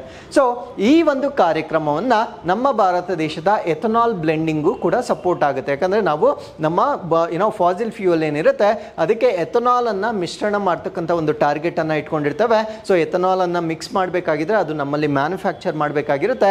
ಸೊ ಅದು ಕೂಡ ಬೆಂಬಲ ಆಗ್ತಕ್ಕಂಥದ್ದನ್ನು ನಾವು ನೋಡ್ಬೋದಾಗಿರುತ್ತೆ. So supports the ethanol blended petrol programme which aims to increase ethanol blending in petrol to 20% by the end of ethanol supply year 25-26. So 2025-26 ವೇಳೆಗೆ ಸೊ ನಾವು ಬಳಸ್ತಕ್ಕಂಥ ಪೆಟ್ರೋಲ್ನಲ್ಲಿ ಕನಿಷ್ಠ ಪಕ್ಷ 20% ಎಥನಾಲ್ ಅನ್ನು ಬ್ಲೆಂಡ್ ಮಾಡಬೇಕಾಗಿರುತ್ತೆ. ಸೊ ಅದಕ್ಕೂ ಕೂಡ ಈ ಒಂದು ಜೀವನ್ ಅಂತಕ್ಕಂಥದ್ದು ಸಪೋರ್ಟ್ ಮಾಡ್ತಕ್ಕಂಥದ್ದನ್ನು ನಾವು ನೋಡ್ಬೋದಾಗಿರುತ್ತೆ. ಸೊ ಇದ್ರ ಜೊತೆಗೆ ನಮ್ಮ ಭಾರತ ದೇಶ 2070 ವೇಳೆಗೆ ಸೊ ಈ ಒಂದು ನೆಟ್ ಜೀರೋವನ್ನು ಅಚೀವ್ ಮಾಡ್ತಕ್ಕಂಥ ಒಂದು ಟಾರ್ಗೆಟ್ ಅನ್ನು ಇಟ್ಕೊಂಡಿರುತ್ತೆ. ಸೊ ಆ ಒಂದು ಟಾರ್ಗೆಟ್ ಅನ್ನು ಅಚೀವ್ ಮಾಡಬೇಕಾಗಿದ್ರು ಕೂಡ ಇದು ಇಂಪಾರ್ಟೆಂಟ್ ಕಾಂಟ್ರಿಬ್ಯೂಷನ್ ಆಗಿರುತ್ತೆ. ಸೊ G1 ಇದರ ಫುಲ್ ಫಾರ್ಮ್ ಏನು ಅಂದರೆ ಜೈವ್ ಇಂಧನ್ ವಾತಾವರಣ ಅನುಕೂಲ್ ಫಸಲ್ ಅವಶೇಷ ನಿರ್ವಹಣೆ ಅಂತ ಕರಿತೇವೆ. ಅಂದರೆ ಜೈವ್ ಇಂಧನ್ ಅಂದರೆ ಜೈವಿಕ ಇಂಧನ, ವಾತಾವರಣ ಅನುಕೂಲ ಅಂದರೆ ಈ ಒಂದು ಇಂಧನದಿಂದ ವಾತಾವರಣಕ್ಕೆ ಏನು ತೊಂದರೆ ಆಗಲ್ಲ. ಸೊ ಅದಕ್ಕೆ ಇದನ್ನು ವಾತಾವರಣ ಅನುಕೂಲ ಅಂತ ಕರಿತೇವೆ. ಫಸಲ್ ಅವಶೇಷ ನಿರ್ವಹಣೆ ಅಂತ ಕರಿತೇವೆ. ಅಂದರೆ ನಾವು ಫಸಲ್ ಅಂದರೆ ಬೆಳೆ. ಸೊ ಆ ಬೆಳೆಯಿಂದ ಬರ್ತಕ್ಕಂಥ ಅವಶೇಷಗಳನ್ನು ಕೂಡ ಇದರಲ್ಲಿ ಸರಿಯಾಗಿ ಬಳಕೆ ಮಾಡೋದ್ರಿಂದ ಸೊ ಅದರಿಂದ ಪೊಲ್ಯೂಷನನ್ನು ಕೂಡ ಕಡಿಮೆ ಮಾಡ್ಬೋದಾಗಿರುತ್ತೆ. ಸೊ ಇಷ್ಟನ್ನು ಸೇರಿಸಿ ನಾವೇನಂತ ಕರಿತೀವಿ ಅಂದರೆ G1 ಯೋಜನೆ ಅಂತ ಕರಿತೇವೆ. ಸೊ ಇದರಿಂದ they promote production of bio ethanol from the lignocellulosic biomass other renewable feedstocks. ಅಂದರೆ ಲಿಗ್ನೋಸೆಲ್ಯುಲೋಸಿಕ್ ಆಗಿರ್ಬೋದು ಮತ್ತು ಬೇರೆ ರಿನ್ಯೂಬಲ್ ಫೀಡ್ ಸ್ಟಾಕ್ ಏನಿರುತ್ತೆ ಸೊ ಅದನ್ನು ಉಪಯೋಗಿಸ್ಕೊಂಡು ವಿದ್ಯುತ್ತನ್ನು ತಯಾರಿ ಮಾಡ್ತಕ್ಕಂಥ ಒಂದು ಯೋಜನೆ ಆಗಿರುತ್ತೆ. ಸೊ ಇದರ ಆಬ್ಜೆಕ್ಟಿವ್ಸ್ ಅಥವಾ ಉದ್ದೇಶವನ್ನು ನಾವು ನೋಡೋದಾದರೆ financial support for setting up to second generation bioethanol. So this is most important. So ಈ ಒಂದು ಕಾರ್ಯಕ್ರಮದಲ್ಲಿ ಯಾವ ಜನರೇಷನ್ ಬಯೋ ಎಥನಾಲನ್ನು ಮ್ಯಾನುಫ್ಯಾಕ್ಚರ್ ಮಾಡಲಿಕ್ಕೆ ಹಣಕಾಸಿನ ನೆರವನ್ನು ಕೊಡ್ತಾರೆ ಅಂದರೆ 2G ಅಂತ ಕರಿತೇವೆ ಅಥವಾ ಎರಡನೇ ತಲೆಮಾರು ಅಥವಾ ಸೆಕೆಂಡ್ ಜನರೇಷನ್ ಅಂತ ಕರಿತೇವೆ. ಸೆಕೆಂಡ್ ಜನರೇಷನ್ ಅಥವಾ ಬೇರೆ ಬೇರೆ ಜನರೇಷನ್ಸ್ ಡಿಫ್ರೆನ್ಸಸ್ ಏನಿದೆ ಅಂತ ನಾನು ಮುಂದೆ ಡಿಸ್ಕಸ್ ಮಾಡ್ತೇನೆ. ಸೊ ಯೂಸಿಂಗ್ ಅಗ್ರಿಕಲ್ಚರಲ್ ರೆಸಿಡ್ಯೂ ಮತ್ತು ಫಾರೆಸ್ಟ್ ರೆಸಿಡ್ಯೂ ಅಂದರೆ ಕೃಷಿ ತ್ಯಾಜ್ಯ ಆಗಿರ್ಬೋದು, ಅರಣ್ಯ ತ್ಯಾಜ್ಯವಾಗಿರ್ಬೋದು, ಇದನ್ನು ಉಪಯೋಗಿಸ್ಕೊಂಡು ಈ ಒಂದು ಎಥನಾಲ್ ಡೆವಲಪ್ ಮಾಡ್ತಕ್ಕಂಥ ಒಂದು ಯೋಜನೆ ಆಗಿರುತ್ತೆ. ಸೊ ಈ ಒಂದು ಯೋಜನೆಯನ್ನ ಲಾಂಚ್ ಮಾಡಿರ್ತಕ್ಕಂಥದ್ದು 2019 ಲಾಂಚ್ ಮಾಡಿರ್ತಾರೆ. ಬಟ್ ಈ ಒಂದು ಯೋಜನೆಯನ್ನ ಈಗ 2028-29 ಎಕ್ಸ್ಟೆಂಡ್ ಮಾಡಿರ್ತಕ್ಕಂಥದ್ದನ್ನ ನಾವು ನೋಡ್ಬೋದಾಗಿರುತ್ತೆ. ಸೊ ಈ ಒಂದು ಬಯೋಮಾಸ್ ಏನಿರುತ್ತೆ ಇದರಲ್ಲಿ ನಾವು ಪ್ರಮುಖವಾಗಿ 4 ಜನರೇಷನ್ಸ್ ಅನ್ನ ನಾವು ನೋಡ್ಬೋದಾಗಿರುತ್ತೆ. ಸೊ ಇದರಲ್ಲಿ ಬರ್ತಕ್ಕಂಥ ಫಸ್ಟ್ ಜನರೇಷನ್ ಅನ್ನ ನಾವೇನಂತ ಕರಿತೇವೆ ಅಂದರೆ ಅಗ್ರಿಕಲ್ಚರಲ್ ಪ್ರಾಡಕ್ಟ್ಸ್ ಅಂತ ಕರಿತೇವೆ. ಅಂದರೆ ನಾವು ಎಡಿಬಲ್ ಪಾರ್ಟ್ ಏನಿರುತ್ತೆ ಅಂದರೆ ಮನುಷ್ಯರು ತಿನ್ನಲು ಯೋಗ್ಯವಾಗಿರ್ತಕ್ಕಂಥ ವಸ್ತುಗಳನ್ನು ಉಪಯೋಗಿಸ್ಕೊಂಡು ಬಯೋ ಎಥನಾಲನ್ನು ಮ್ಯಾನುಫ್ಯಾಕ್ಚರ್ ಮಾಡಿದ್ರೆ ಅದನ್ನು ಫಸ್ಟ್ ಜನರೇಷನ್ ಅಂತ ಕರಿತೇವೆ. ಬಟ್ ಇದನ್ನು ಎನ್ಕರೇಜ್ ಮಾಡೋದಿಲ್ಲ ಸರ್ಕಾರ. ಕಾರಣ ಏನಂದರೆ ಸೊ ಅದು ಫುಡ್ ಸೆಕ್ಯೂರಿಟಿಯ ತೊಂದರೆಗಳನ್ನು ಉಂಟು ಮಾಡುತ್ತೆ. ಸೊ ನಾವು ತಿಂತಕ್ಕಂಥ ಆಹಾರದಿಂದ ಬಯೋ ಎಥನಾಲನ್ನು ಮ್ಯಾನುಫ್ಯಾಕ್ಚರ್ ಮಾಡಿದಾಗ ನಮಗೆ ಫುಡ್ ಶಾರ್ಟೇಜ್ ಆಗುತ್ತೆ. ಸೊ ಅದರಿಂದ ಫಸ್ಟ್ ಜನರೇಷನನ್ನು ಸರ್ಕಾರ ಎನ್ಕರೇಜ್ ಮಾಡೋದಿಲ್ಲ. ಸೊ ಎರಡನೇ ಜನರೇಷನನ್ನು ನಾವು ಇವತ್ತು ಡಿಸ್ಕಸ್ ಮಾಡಿದ್ದು ಅಗ್ರಿಕಲ್ಚರಲ್ ವೇಸ್ಟ್ ಅಂತ ಕರಿತೇವೆ. ಅಂದರೆ ಕೃಷಿಯಿಂದ ಬರ್ತಕ್ಕಂಥ ತ್ಯಾಜ್ಯಗಳನ್ನು ಲಿಗ್ನೋಸೆಲ್ಯುಲೋಸಿಕ್ ವೇಸ್ಟ್ ಏನಿರುತ್ತೆ ಸೊ ಅದರಿಂದ ನಾವು ಮ್ಯಾನುಫ್ಯಾಕ್ಚರ್ ಮಾಡೋದ್ರಿಂದ ಫುಡ್ ಸೆಕ್ಯೂರಿಟಿಗೆ ಯಾವುದೇ ತೊಂದರೆ ಆಗೋದಿಲ್ಲ.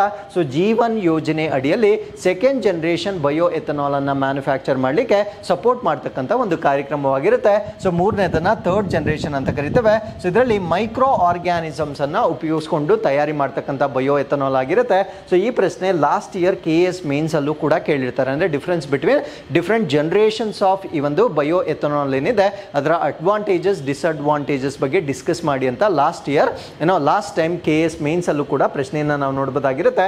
ಸೊ ಅದಾದ್ಮೇಲೆ ಫೋರ್ತ್ ಜನರೇಷನ್ ಕೂಡ ಇದೆ. ಸೊ ಇದರಲ್ಲಿ ಜೆನೆಟಿಕಲಿ ಮಾಡಿಫೈಡ್ ಆಲ್ಗೆಯನ್ನು ಉಪಯೋಗಿಸ್ತಾರೆ. ಅಂದರೆ ಕುಲಾಂತರಿ ಆಗಿರ್ತಕ್ಕಂಥ ಶೈವಲಗಳನ್ನು ಬಳಸಿಕೊಂಡು ಈ ಒಂದು ಬಯೋ ಎಥನಾಲ್ ಅನ್ನು ಮ್ಯಾನುಫ್ಯಾಕ್ಚರ್ ಮಾಡ್ತಕ್ಕಂಥ ಒಂದು ಜನರೇಷನ್ ಆಗಿರುತ್ತೆ. ಇಷ್ಟು ಡಿಫ್ರೆಂಟ್ ಜನರೇಷನ್ಸ್ ನಿಮಗೆ ಗೊತ್ತಿರಬೇಕಾಗಿರುತ್ತೆ. So with this let's get into question number 10. ಯಾವ ಹಣಕಾಸು ವರ್ಷಕ್ಕೆ ಕೇಂದ್ರ ಸಚಿವ ಸಂಪುಟವು PMAYG ಅನುಷ್ಠಾನಕ್ಕೆ ನಿರ್ಮಾಣಕ್ಕೆ ಅನುಮೋದನೆ ನೀಡಿದೆ.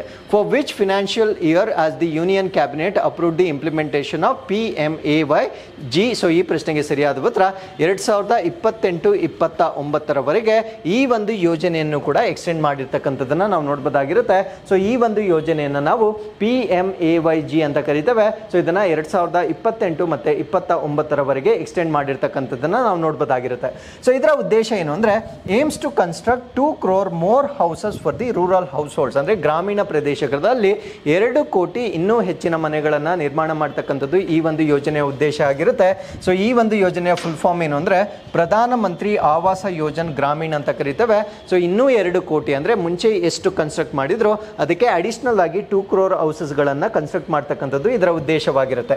ಸೊ ಇದರ ಫಿನಾನ್ಷಿಯಲ್ ಅಸಿಸ್ಟೆನ್ಸ್ ಅನ್ನು ನಾವು ನೋಡೋದಾದ್ರೆ they provide financial assistance of 1.2 lakh per house in plain areas. ಅಂದರೆ ಈ ಪ್ಲೇನ್ ಏರಿಯಾ ಏನಿರುತ್ತೆ ಅಂದರೆ ಈ ಹಳ್ಳ ಕೊಳ್ಳಗಳು ಇಲ್ಲದೆ ಇರ್ತಕ್ಕಂಥ ಅಥವಾ ಬೆಟ್ಟ ಗುಟ್ಟ ಪ್ರದೇಶಗಳಿರ್ತಕ್ಕಂಥ ಒಂದು ಸಾದಾ ಏರಿಯಾ ಏನಿರುತ್ತೆ ಆ ಒಂದು ಏರಿಯಾಗೆ 1.2 ಲಕ್ಷದವರೆಗೆ ಒಂದು ಮನೆಗೆ ಸೊ ಇಲ್ಲಿ ಫಿನಾನ್ಷಿಯಲ್ ಅಸಿಸ್ಟೆನ್ಸ್ ಅನ್ನು ಕೊಡ್ಬೋದಾಗಿರುತ್ತೆ. ಸೊ ಅದಾದ್ಮೇಲೆ ನಾರ್ತ್ ಈಸ್ಟರ್ನ್ ರೀಜನ್ ಬಂದಾಗ ಅಂದರೆ ಈಶಾನ್ಯ ಭಾರತ ಬಂದಾಗ ಅಲ್ಲಿ ಬೆಟ್ಟ ಗುಡ್ಡಗಳ ಪ್ರದೇಶವಾಗಿರುತ್ತೆ ಅಲ್ಲಿ 1.3 ಲಕ್ಷ ಪರ್ ಹೌಸ್ಗೆ ಗ್ರಾಂಟ್ ಅನ್ನು ಕೊಡ್ತಕ್ಕಂಥದ್ದನ್ನು ನಾವು ನೋಡ್ಬೋದಾಗಿರುತ್ತೆ.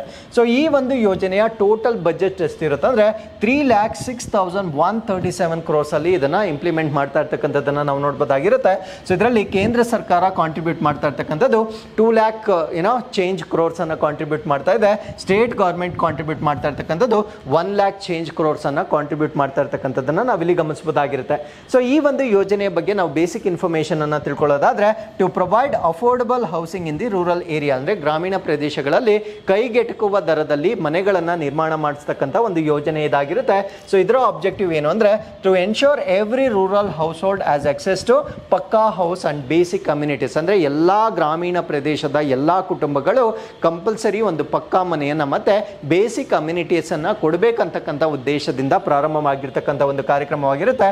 ಸೊ ಇದು ನಮ್ಮ ಭಾರತ ದೇಶದಲ್ಲಿ ಇನ್ಕ್ಲೂಸಿವ್ ಗ್ರೋತ್ ಅಂದರೆ ಎಲ್ಲರನ್ನೊಳಗೊಂಡಂತೆ ಅಭಿವೃದ್ಧಿ ಅಂತ ನಾವೇನು ಹೇಳ್ತೇವೆ ಸೊ ಅದನ್ನು ಇಂಪ್ಲಿಮೆಂಟ್ ಮಾಡಲಿಕ್ಕೆ ಲಾಂಚ್ ಮಾಡಿರ್ತಕ್ಕಂಥ ಒಂದು ಕಾರ್ಯಕ್ರಮವಾಗಿರುತ್ತೆ. ಸೊ ಇದರ ಬೆನಿಫಿಷಿಯರಿ ಸೆಕ್ಷನನ್ನು ನಾವು ನೋಡೋದಾದರೆ ಸೋಷಿಯೋ ಎಕನಾಮಿಕ್ ಆ್ಯಂಡ್ ಕ್ಯಾಸ್ಟ್ ಸೆನ್ಸಸ್ನ ಪ್ರಕಾರ ಅಂದರೆ 2011 ಸೆನ್ಸಸ್ ಅಥವಾ ಜನಗಣತಿಯ ಪ್ರಕಾರ ನಮ್ಮ ಭಾರತ ದೇಶದಲ್ಲಿ ಒಂದು ಸಾಮಾಜಿಕ ಆರ್ಥಿಕ ಮತ್ತು ಜಾತಿ ಗಣತಿಯ 2011 ದತ್ತಾಂಶದ ಆಧಾರದ ಮೇಲೆ ಸೊ ಫಲಾನುಭವಿಗಳನ್ನು ಇಲ್ಲಿ ಆಯ್ಕೆ ಮಾಡ್ತಕ್ಕಂಥದ್ದನ್ನು ನಾವು ನೋಡ್ಬೋದಾಗಿರುತ್ತೆ. ಸೊ ಆ ಒಂದು ಸೆನ್ಸಸ್ನ ಮುಖಾಂತರ ಇಲ್ಲಿ ಸೆಲೆಕ್ಟ್ ಮಾಡ್ತಕ್ಕಂಥದ್ದನ್ನು ನಾವು ನೋಡ್ಬೋದಾಗಿರುತ್ತೆ.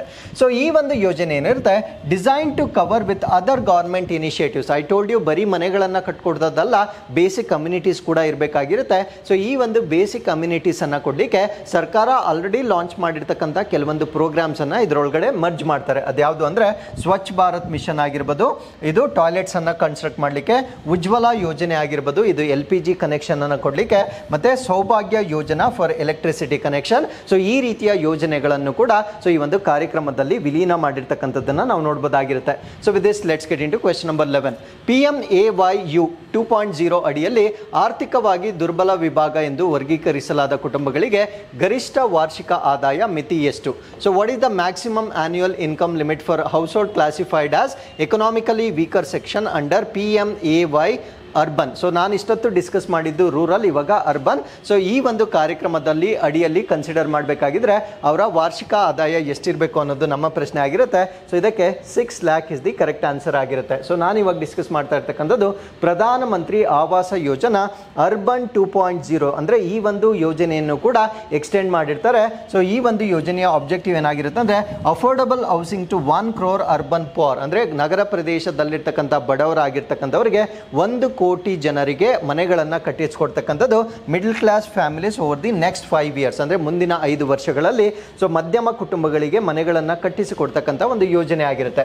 ಸೊ ಈ ಯೋಜನೆಯ ಎಲಿಜಿಬಿಲಿಟಿ ಅಥವಾ ಅರ್ಹತೆಯನ್ನು ಪಡೀಲಿಕ್ಕೆ ಯಾವ ಕಂಡೀಷನ್ಸ್ ಇರುತ್ತೆ ಅಂದರೆ families belonging to the economically weaker section ಅಂದರೆ ಆರ್ಥಿಕವಾಗಿ ಹಿಂದುಳಿದಿರ್ತಕ್ಕಂಥ ಕುಟುಂಬಗಳು, ಲೋ ಇನ್ಕಮ್ ಅಥವಾ ಕಡಿಮೆ ಆದಾಯ ಬರ್ತಕ್ಕಂಥ ಕುಟುಂಬಗಳು, ಮಿಡಲ್ ಇನ್ಕಮ್ ಅಥವಾ ಮಧ್ಯಮ ಆದಾಯ ಬರ್ತಾ ಇರ್ತಕ್ಕಂಥ ಕುಟುಂಬಗಳು.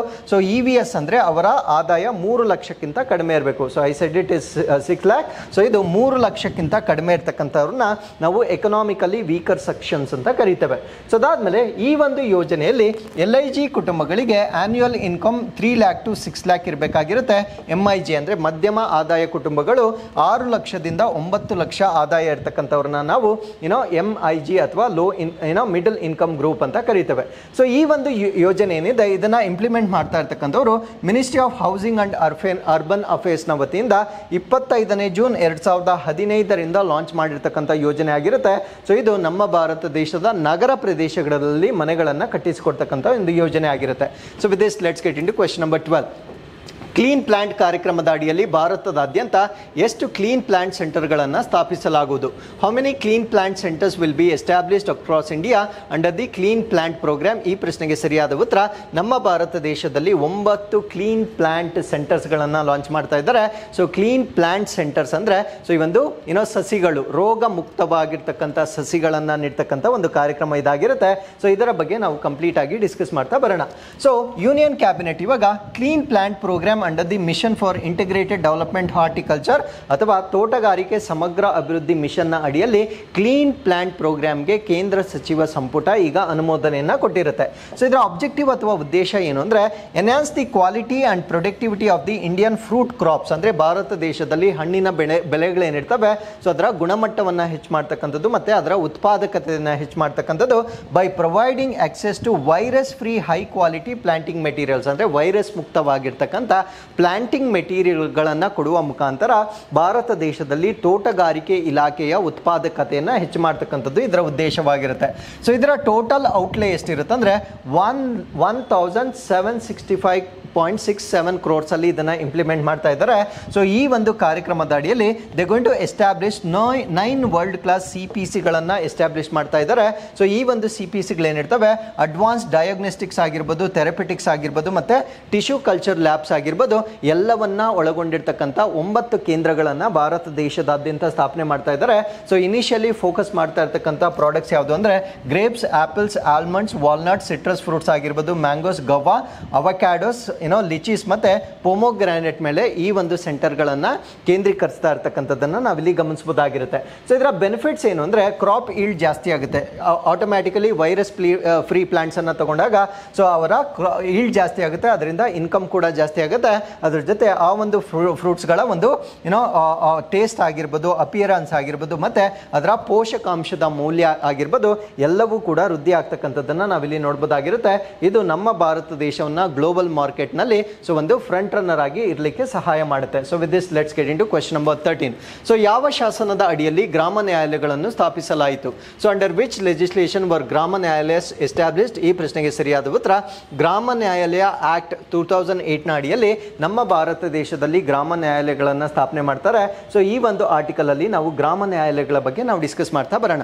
ವಾಟ್ ಯು ಮೀನ್ ಬೈ ಗ್ರಾಮ ನ್ಯಾಯಾಲಯ ಅಂದರೆ ಏನು? Provide speedy and affordable access to justice in rural areas ಅಂದರೆ ಗ್ರಾಮೀಣ ಪ್ರದೇಶಗಳಲ್ಲಿ ಸೊ ನಮ್ಮ ಈ ನ್ಯಾಯಕ್ಕೆ ತ್ವರಿತ ಮತ್ತು ಕೈಗೆಟುಕುವ ಪ್ರವೇಶವನ್ನು ಒದಗಿಸಲಿಕ್ಕೆ ಸೊ ಈ ಒಂದು ಗ್ರಾಮ ನ್ಯಾಯಾಲಯವನ್ನು ಪ್ರಾರಂಭ ಮಾಡಲಾಗಿರುತ್ತೆ. ಸೊ ಇದನ್ನು ಎಸ್ಟಾಬ್ಲಿಷ್ ಮಾಡಿರ್ತಕ್ಕಂಥದ್ದು ಅಂಡರ್ ಗ್ರಾಮ ನ್ಯಾಯಾಲಯ ಆಕ್ಟ್ 2008. ಸೊ ಗ್ರಾಮ ನ್ಯಾಯಾಲಯ ಕಾಯ್ದೆ 2008ರ ಅಡಿಯಲ್ಲಿ which came into force in 2009 2009ರಲ್ಲಿ ಕಾರ್ಯರೂಪಕ್ಕೆ ಬಂದಿರತಕ್ಕಂಥ ಒಂದು ಸಿಸ್ಟಮ್ ಆಗಿರುತ್ತೆ. ಸೊ ಇದರ ಉದ್ದೇಶ ಏನು ಅಂದರೆ provide accessible and affordable justice ಅಂದರೆ ಕೈಗೆಟುಕುವ ದರದಲ್ಲಿ ನ್ಯಾಯವನ್ನು ಒದಗಿಸ್ತಕ್ಕಂಥದ್ದು ಎಲ್ಲಿ ಅಂದರೆ ರೂರಲ್ ಏರಿಯಾಸ್ ಅವರ ಮನೆ ಬಾಗಿಲುಗಳಿಗೆ ನ್ಯಾಯವನ್ನು ತಲುಪಿಸ್ತಕ್ಕಂಥ ಒಂದು ಇನಿಷಿಯೇಟಿವ್ ಆಗಿರುತ್ತೆ. To ensure that justice is not denied due to social, economic and other disabilities ಅಂದರೆ ಅವರ ಸಾಮಾಜಿಕ ಅಥವಾ ಆರ್ಥಿಕ ಕಾರಣಗಳಿಗೆ ಅವರು ನ್ಯಾಯವನ್ನು ವಂಚಿತರಾಗುವುದನ್ನು ತಡಿಲಿಕ್ಕೆ ಸೊ ಈ ಒಂದು ಇನಿಷಿಯೇಟಿವ್ ಅನ್ನು ಪ್ರಾರಂಭ ಮಾಡಲಾಗಿರುತ್ತೆ. ಸೊ ಇದರ ಸ್ಟ್ರಕ್ಚರ್ ಮತ್ತು ಜ್ಯೂರಿಸ್ಡಿಕ್ಷನ್ ಅನ್ನು ನಾವು ನೋಡೋದಾದ್ರೆ generally established at the head quarters of every panchayat. So ಪ್ರತಿಯೊಂದು ಪಂಚಾಯತ್ನ ಹೆಡ್ ಕ್ವಾರ್ಟರ್ಸ್ ನಲ್ಲಿ ಇದನ್ನು ಸ್ಥಾಪನೆ ಮಾಡಲಾಗುತ್ತೆ.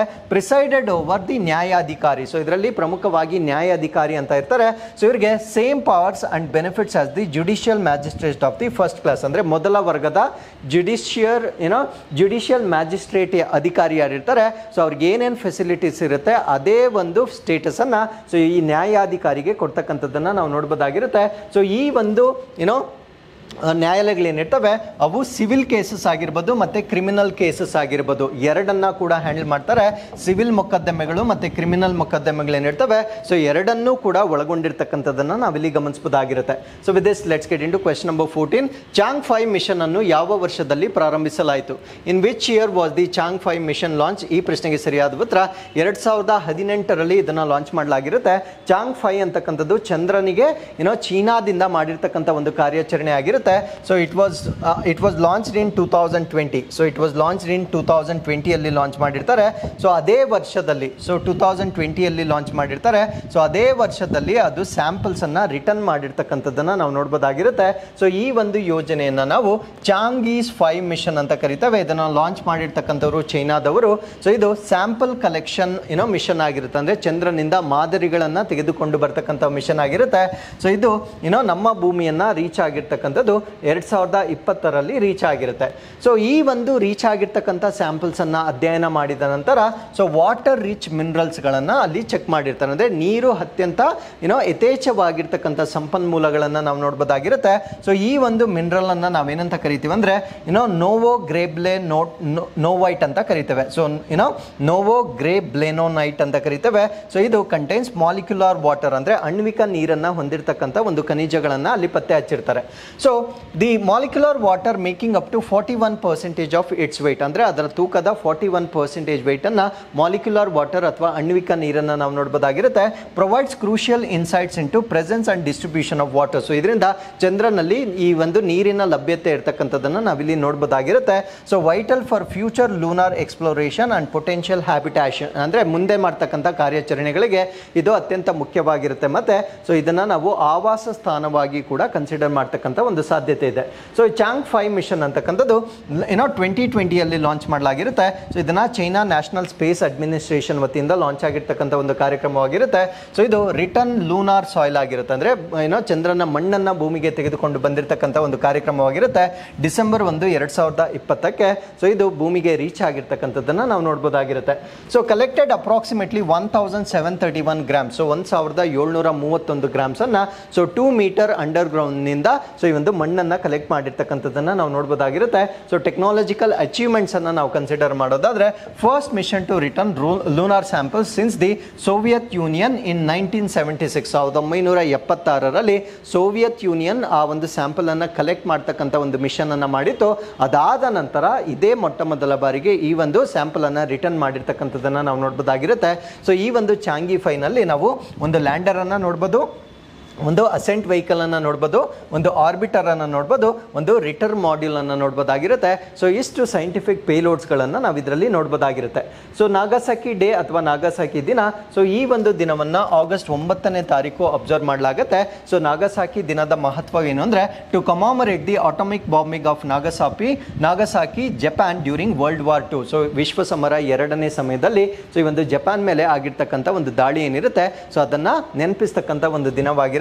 ಸೊ ಈ ವರ್ಷ 79th ಆನಿವರ್ಸರಿ ಆಗಿರುತ್ತೆ of the atomic bombing of the Nagasaki by United States in 1945, 1945ರಲ್ಲಿ ಯುನೈಟೆಡ್ ಸ್ಟೇಟ್ಸ್ ಬಾಂಬಿಂಗ್ ಮಾಡಿರ್ತಕ್ಕಂಥ ಒಂದು ದಿನವಾಗಿರುತ್ತೆ. ಸೊ ಆಗಸ್ಟ್ 9, 1945ರಲ್ಲಿ ಯುನೈಟೆಡ್ ಸ್ಟೇಟ್ಸ್ B-29 ಬಾಂಬರ್ ಅನ್ನ ಹಾಕಿರ್ತಾರೆ. ಸೊ ಈ ಒಂದು ಬಾಂಬರ್ಗೆ ಒಂದು ನಿಕ್ ನೇಮ್ ಕೂಡ ಇರುತ್ತೆ, ಇದನ್ನು ನಾವು ಫ್ಯಾಟ್ ಮ್ಯಾನ್ ಅಂತ ಕೂಡ ಕರಿತೇವೆ. ಸೊ ಇದರಿಂದ ಅಪ್ರಾಕ್ಸಿಮೇಟ್ಲಿ ಅರೌಂಡ್ 40,000 ಜನರ ನಿಧನರಾಗಿರ್ತಕ್ಕಂಥದ್ದನ್ನು ನಾವು ನೋಡ್ಬೋದಾಗಿರುತ್ತೆ. So international day of world's indigenous people ಅಥವಾ ವಿಶ್ವ ಸ್ಥಳೀಯ ಜನರ ಅಂತಾರಾಷ್ಟ್ರೀಯ ದಿನ. ಸೊ ಈ ಒಂದು ದಿನವನ್ನು ಆಗಸ್ಟ್ 9ನೇ ತಾರೀಕು ಆಚರಣೆ ಮಾಡಲಾಗುತ್ತೆ. ಸೊ ಈ ಒಂದು ದಿನದ ಮಹತ್ವ protecting rights of indigenous people in voluntary isolation and initial contact, ಅಂದರೆ ಸ್ವಯಂ ಪ್ರೇರಿತ ಪ್ರತ್ಯೇಕತೆ ಮತ್ತು ಆರಂಭಿಕ ಸಂಪರ್ಕದಲ್ಲಿ ಸ್ಥಳೀಯ ಜನರ ಹಕ್ಕುಗಳನ್ನು ರಕ್ಷಿಸ್ತಕ್ಕಂಥದ್ದು ಈ ಒಂದು ದಿನದ ಮಹತ್ವವಾಗಿರುತ್ತೆ. ಇದರ ಉದ್ದೇಶವೇನು ಅಂದರೆ ಸೊ ಇಂಡಿಜಿನಸ್ ಪೀಪಲ್ ಯಾರಿರ್ತಾರೆ ಅಂದರೆ ಸ್ಥಳೀಯ ಜನರೇನಿರ್ತಾರೆ ಅವರು ಫೇಸ್ ಮಾಡ್ತಕ್ಕಂಥ ಸವಾಲುಗಳನ್ನು ಅರಿವು ಮೂಡಿಸ್ತಕ್ಕಂಥ ಒಂದು ದಿನವಾಗಿರುತ್ತೆ. ಅದ್ರ ಜೊತೆಗೆ ಅವರ ರೈಟ್ಸ್ ಏನಿರುತ್ತವೆ, ಹಕ್ಕುಗಳೇನಿರ್ತವೆ ಸೊ ಅದನ್ನು ಪ್ರೊಟೆಕ್ಟ್ ಮಾಡ್ತಕ್ಕಂಥ ಒಂದು ದಿನವಾಗಿರುತ್ತೆ. ಸೊ ಇಲ್ಲಿಗೆ ಇವತ್ತಿನ ಎಲ್ಲ ಅಪ್ಡೇಟ್ಸ್ಗಳು ಕಂಪ್ಲೀಟ್ ಆಗಿರುತ್ತವೆ. ಸೊ ಮತ್ತೊಮ್ಮೆ ನಾಳಿನ ಅಪ್ಡೇಟ್ಸ್ನೊಂದಿಗೆ ನಾನು ನಿಮ್ಮನ್ನು ಭೇಟಿ ಆಗ್ತೇನೆ. ಸೊ ಅದಕ್ಕಿಂತ ಮುಂಚೆ you can answer these 2 questions. This is question number 1 and this is question number 2. So ಇಲ್ಲಿಗೆ ಇವತ್ತಿನ ಎಲ್ಲ ಅಪ್ಡೇಟ್ಸ್ ಕಂಪ್ಲೀಟ್ ಆಗಿರುತ್ತೆ. ಮತ್ತೊಮ್ಮೆ ನಾಳಿನ ಅಪ್ಡೇಟ್ಸ್ನೊಂದಿಗೆ ನಾನು ನಿಮ್ಮನ್ನು ಭೇಟಿ ಆಗ್ತೇನೆ. ಸೊ ಅಲ್ಲಿವರೆಗೂ keep reading, take care of yourselves and thank you very much for watching this.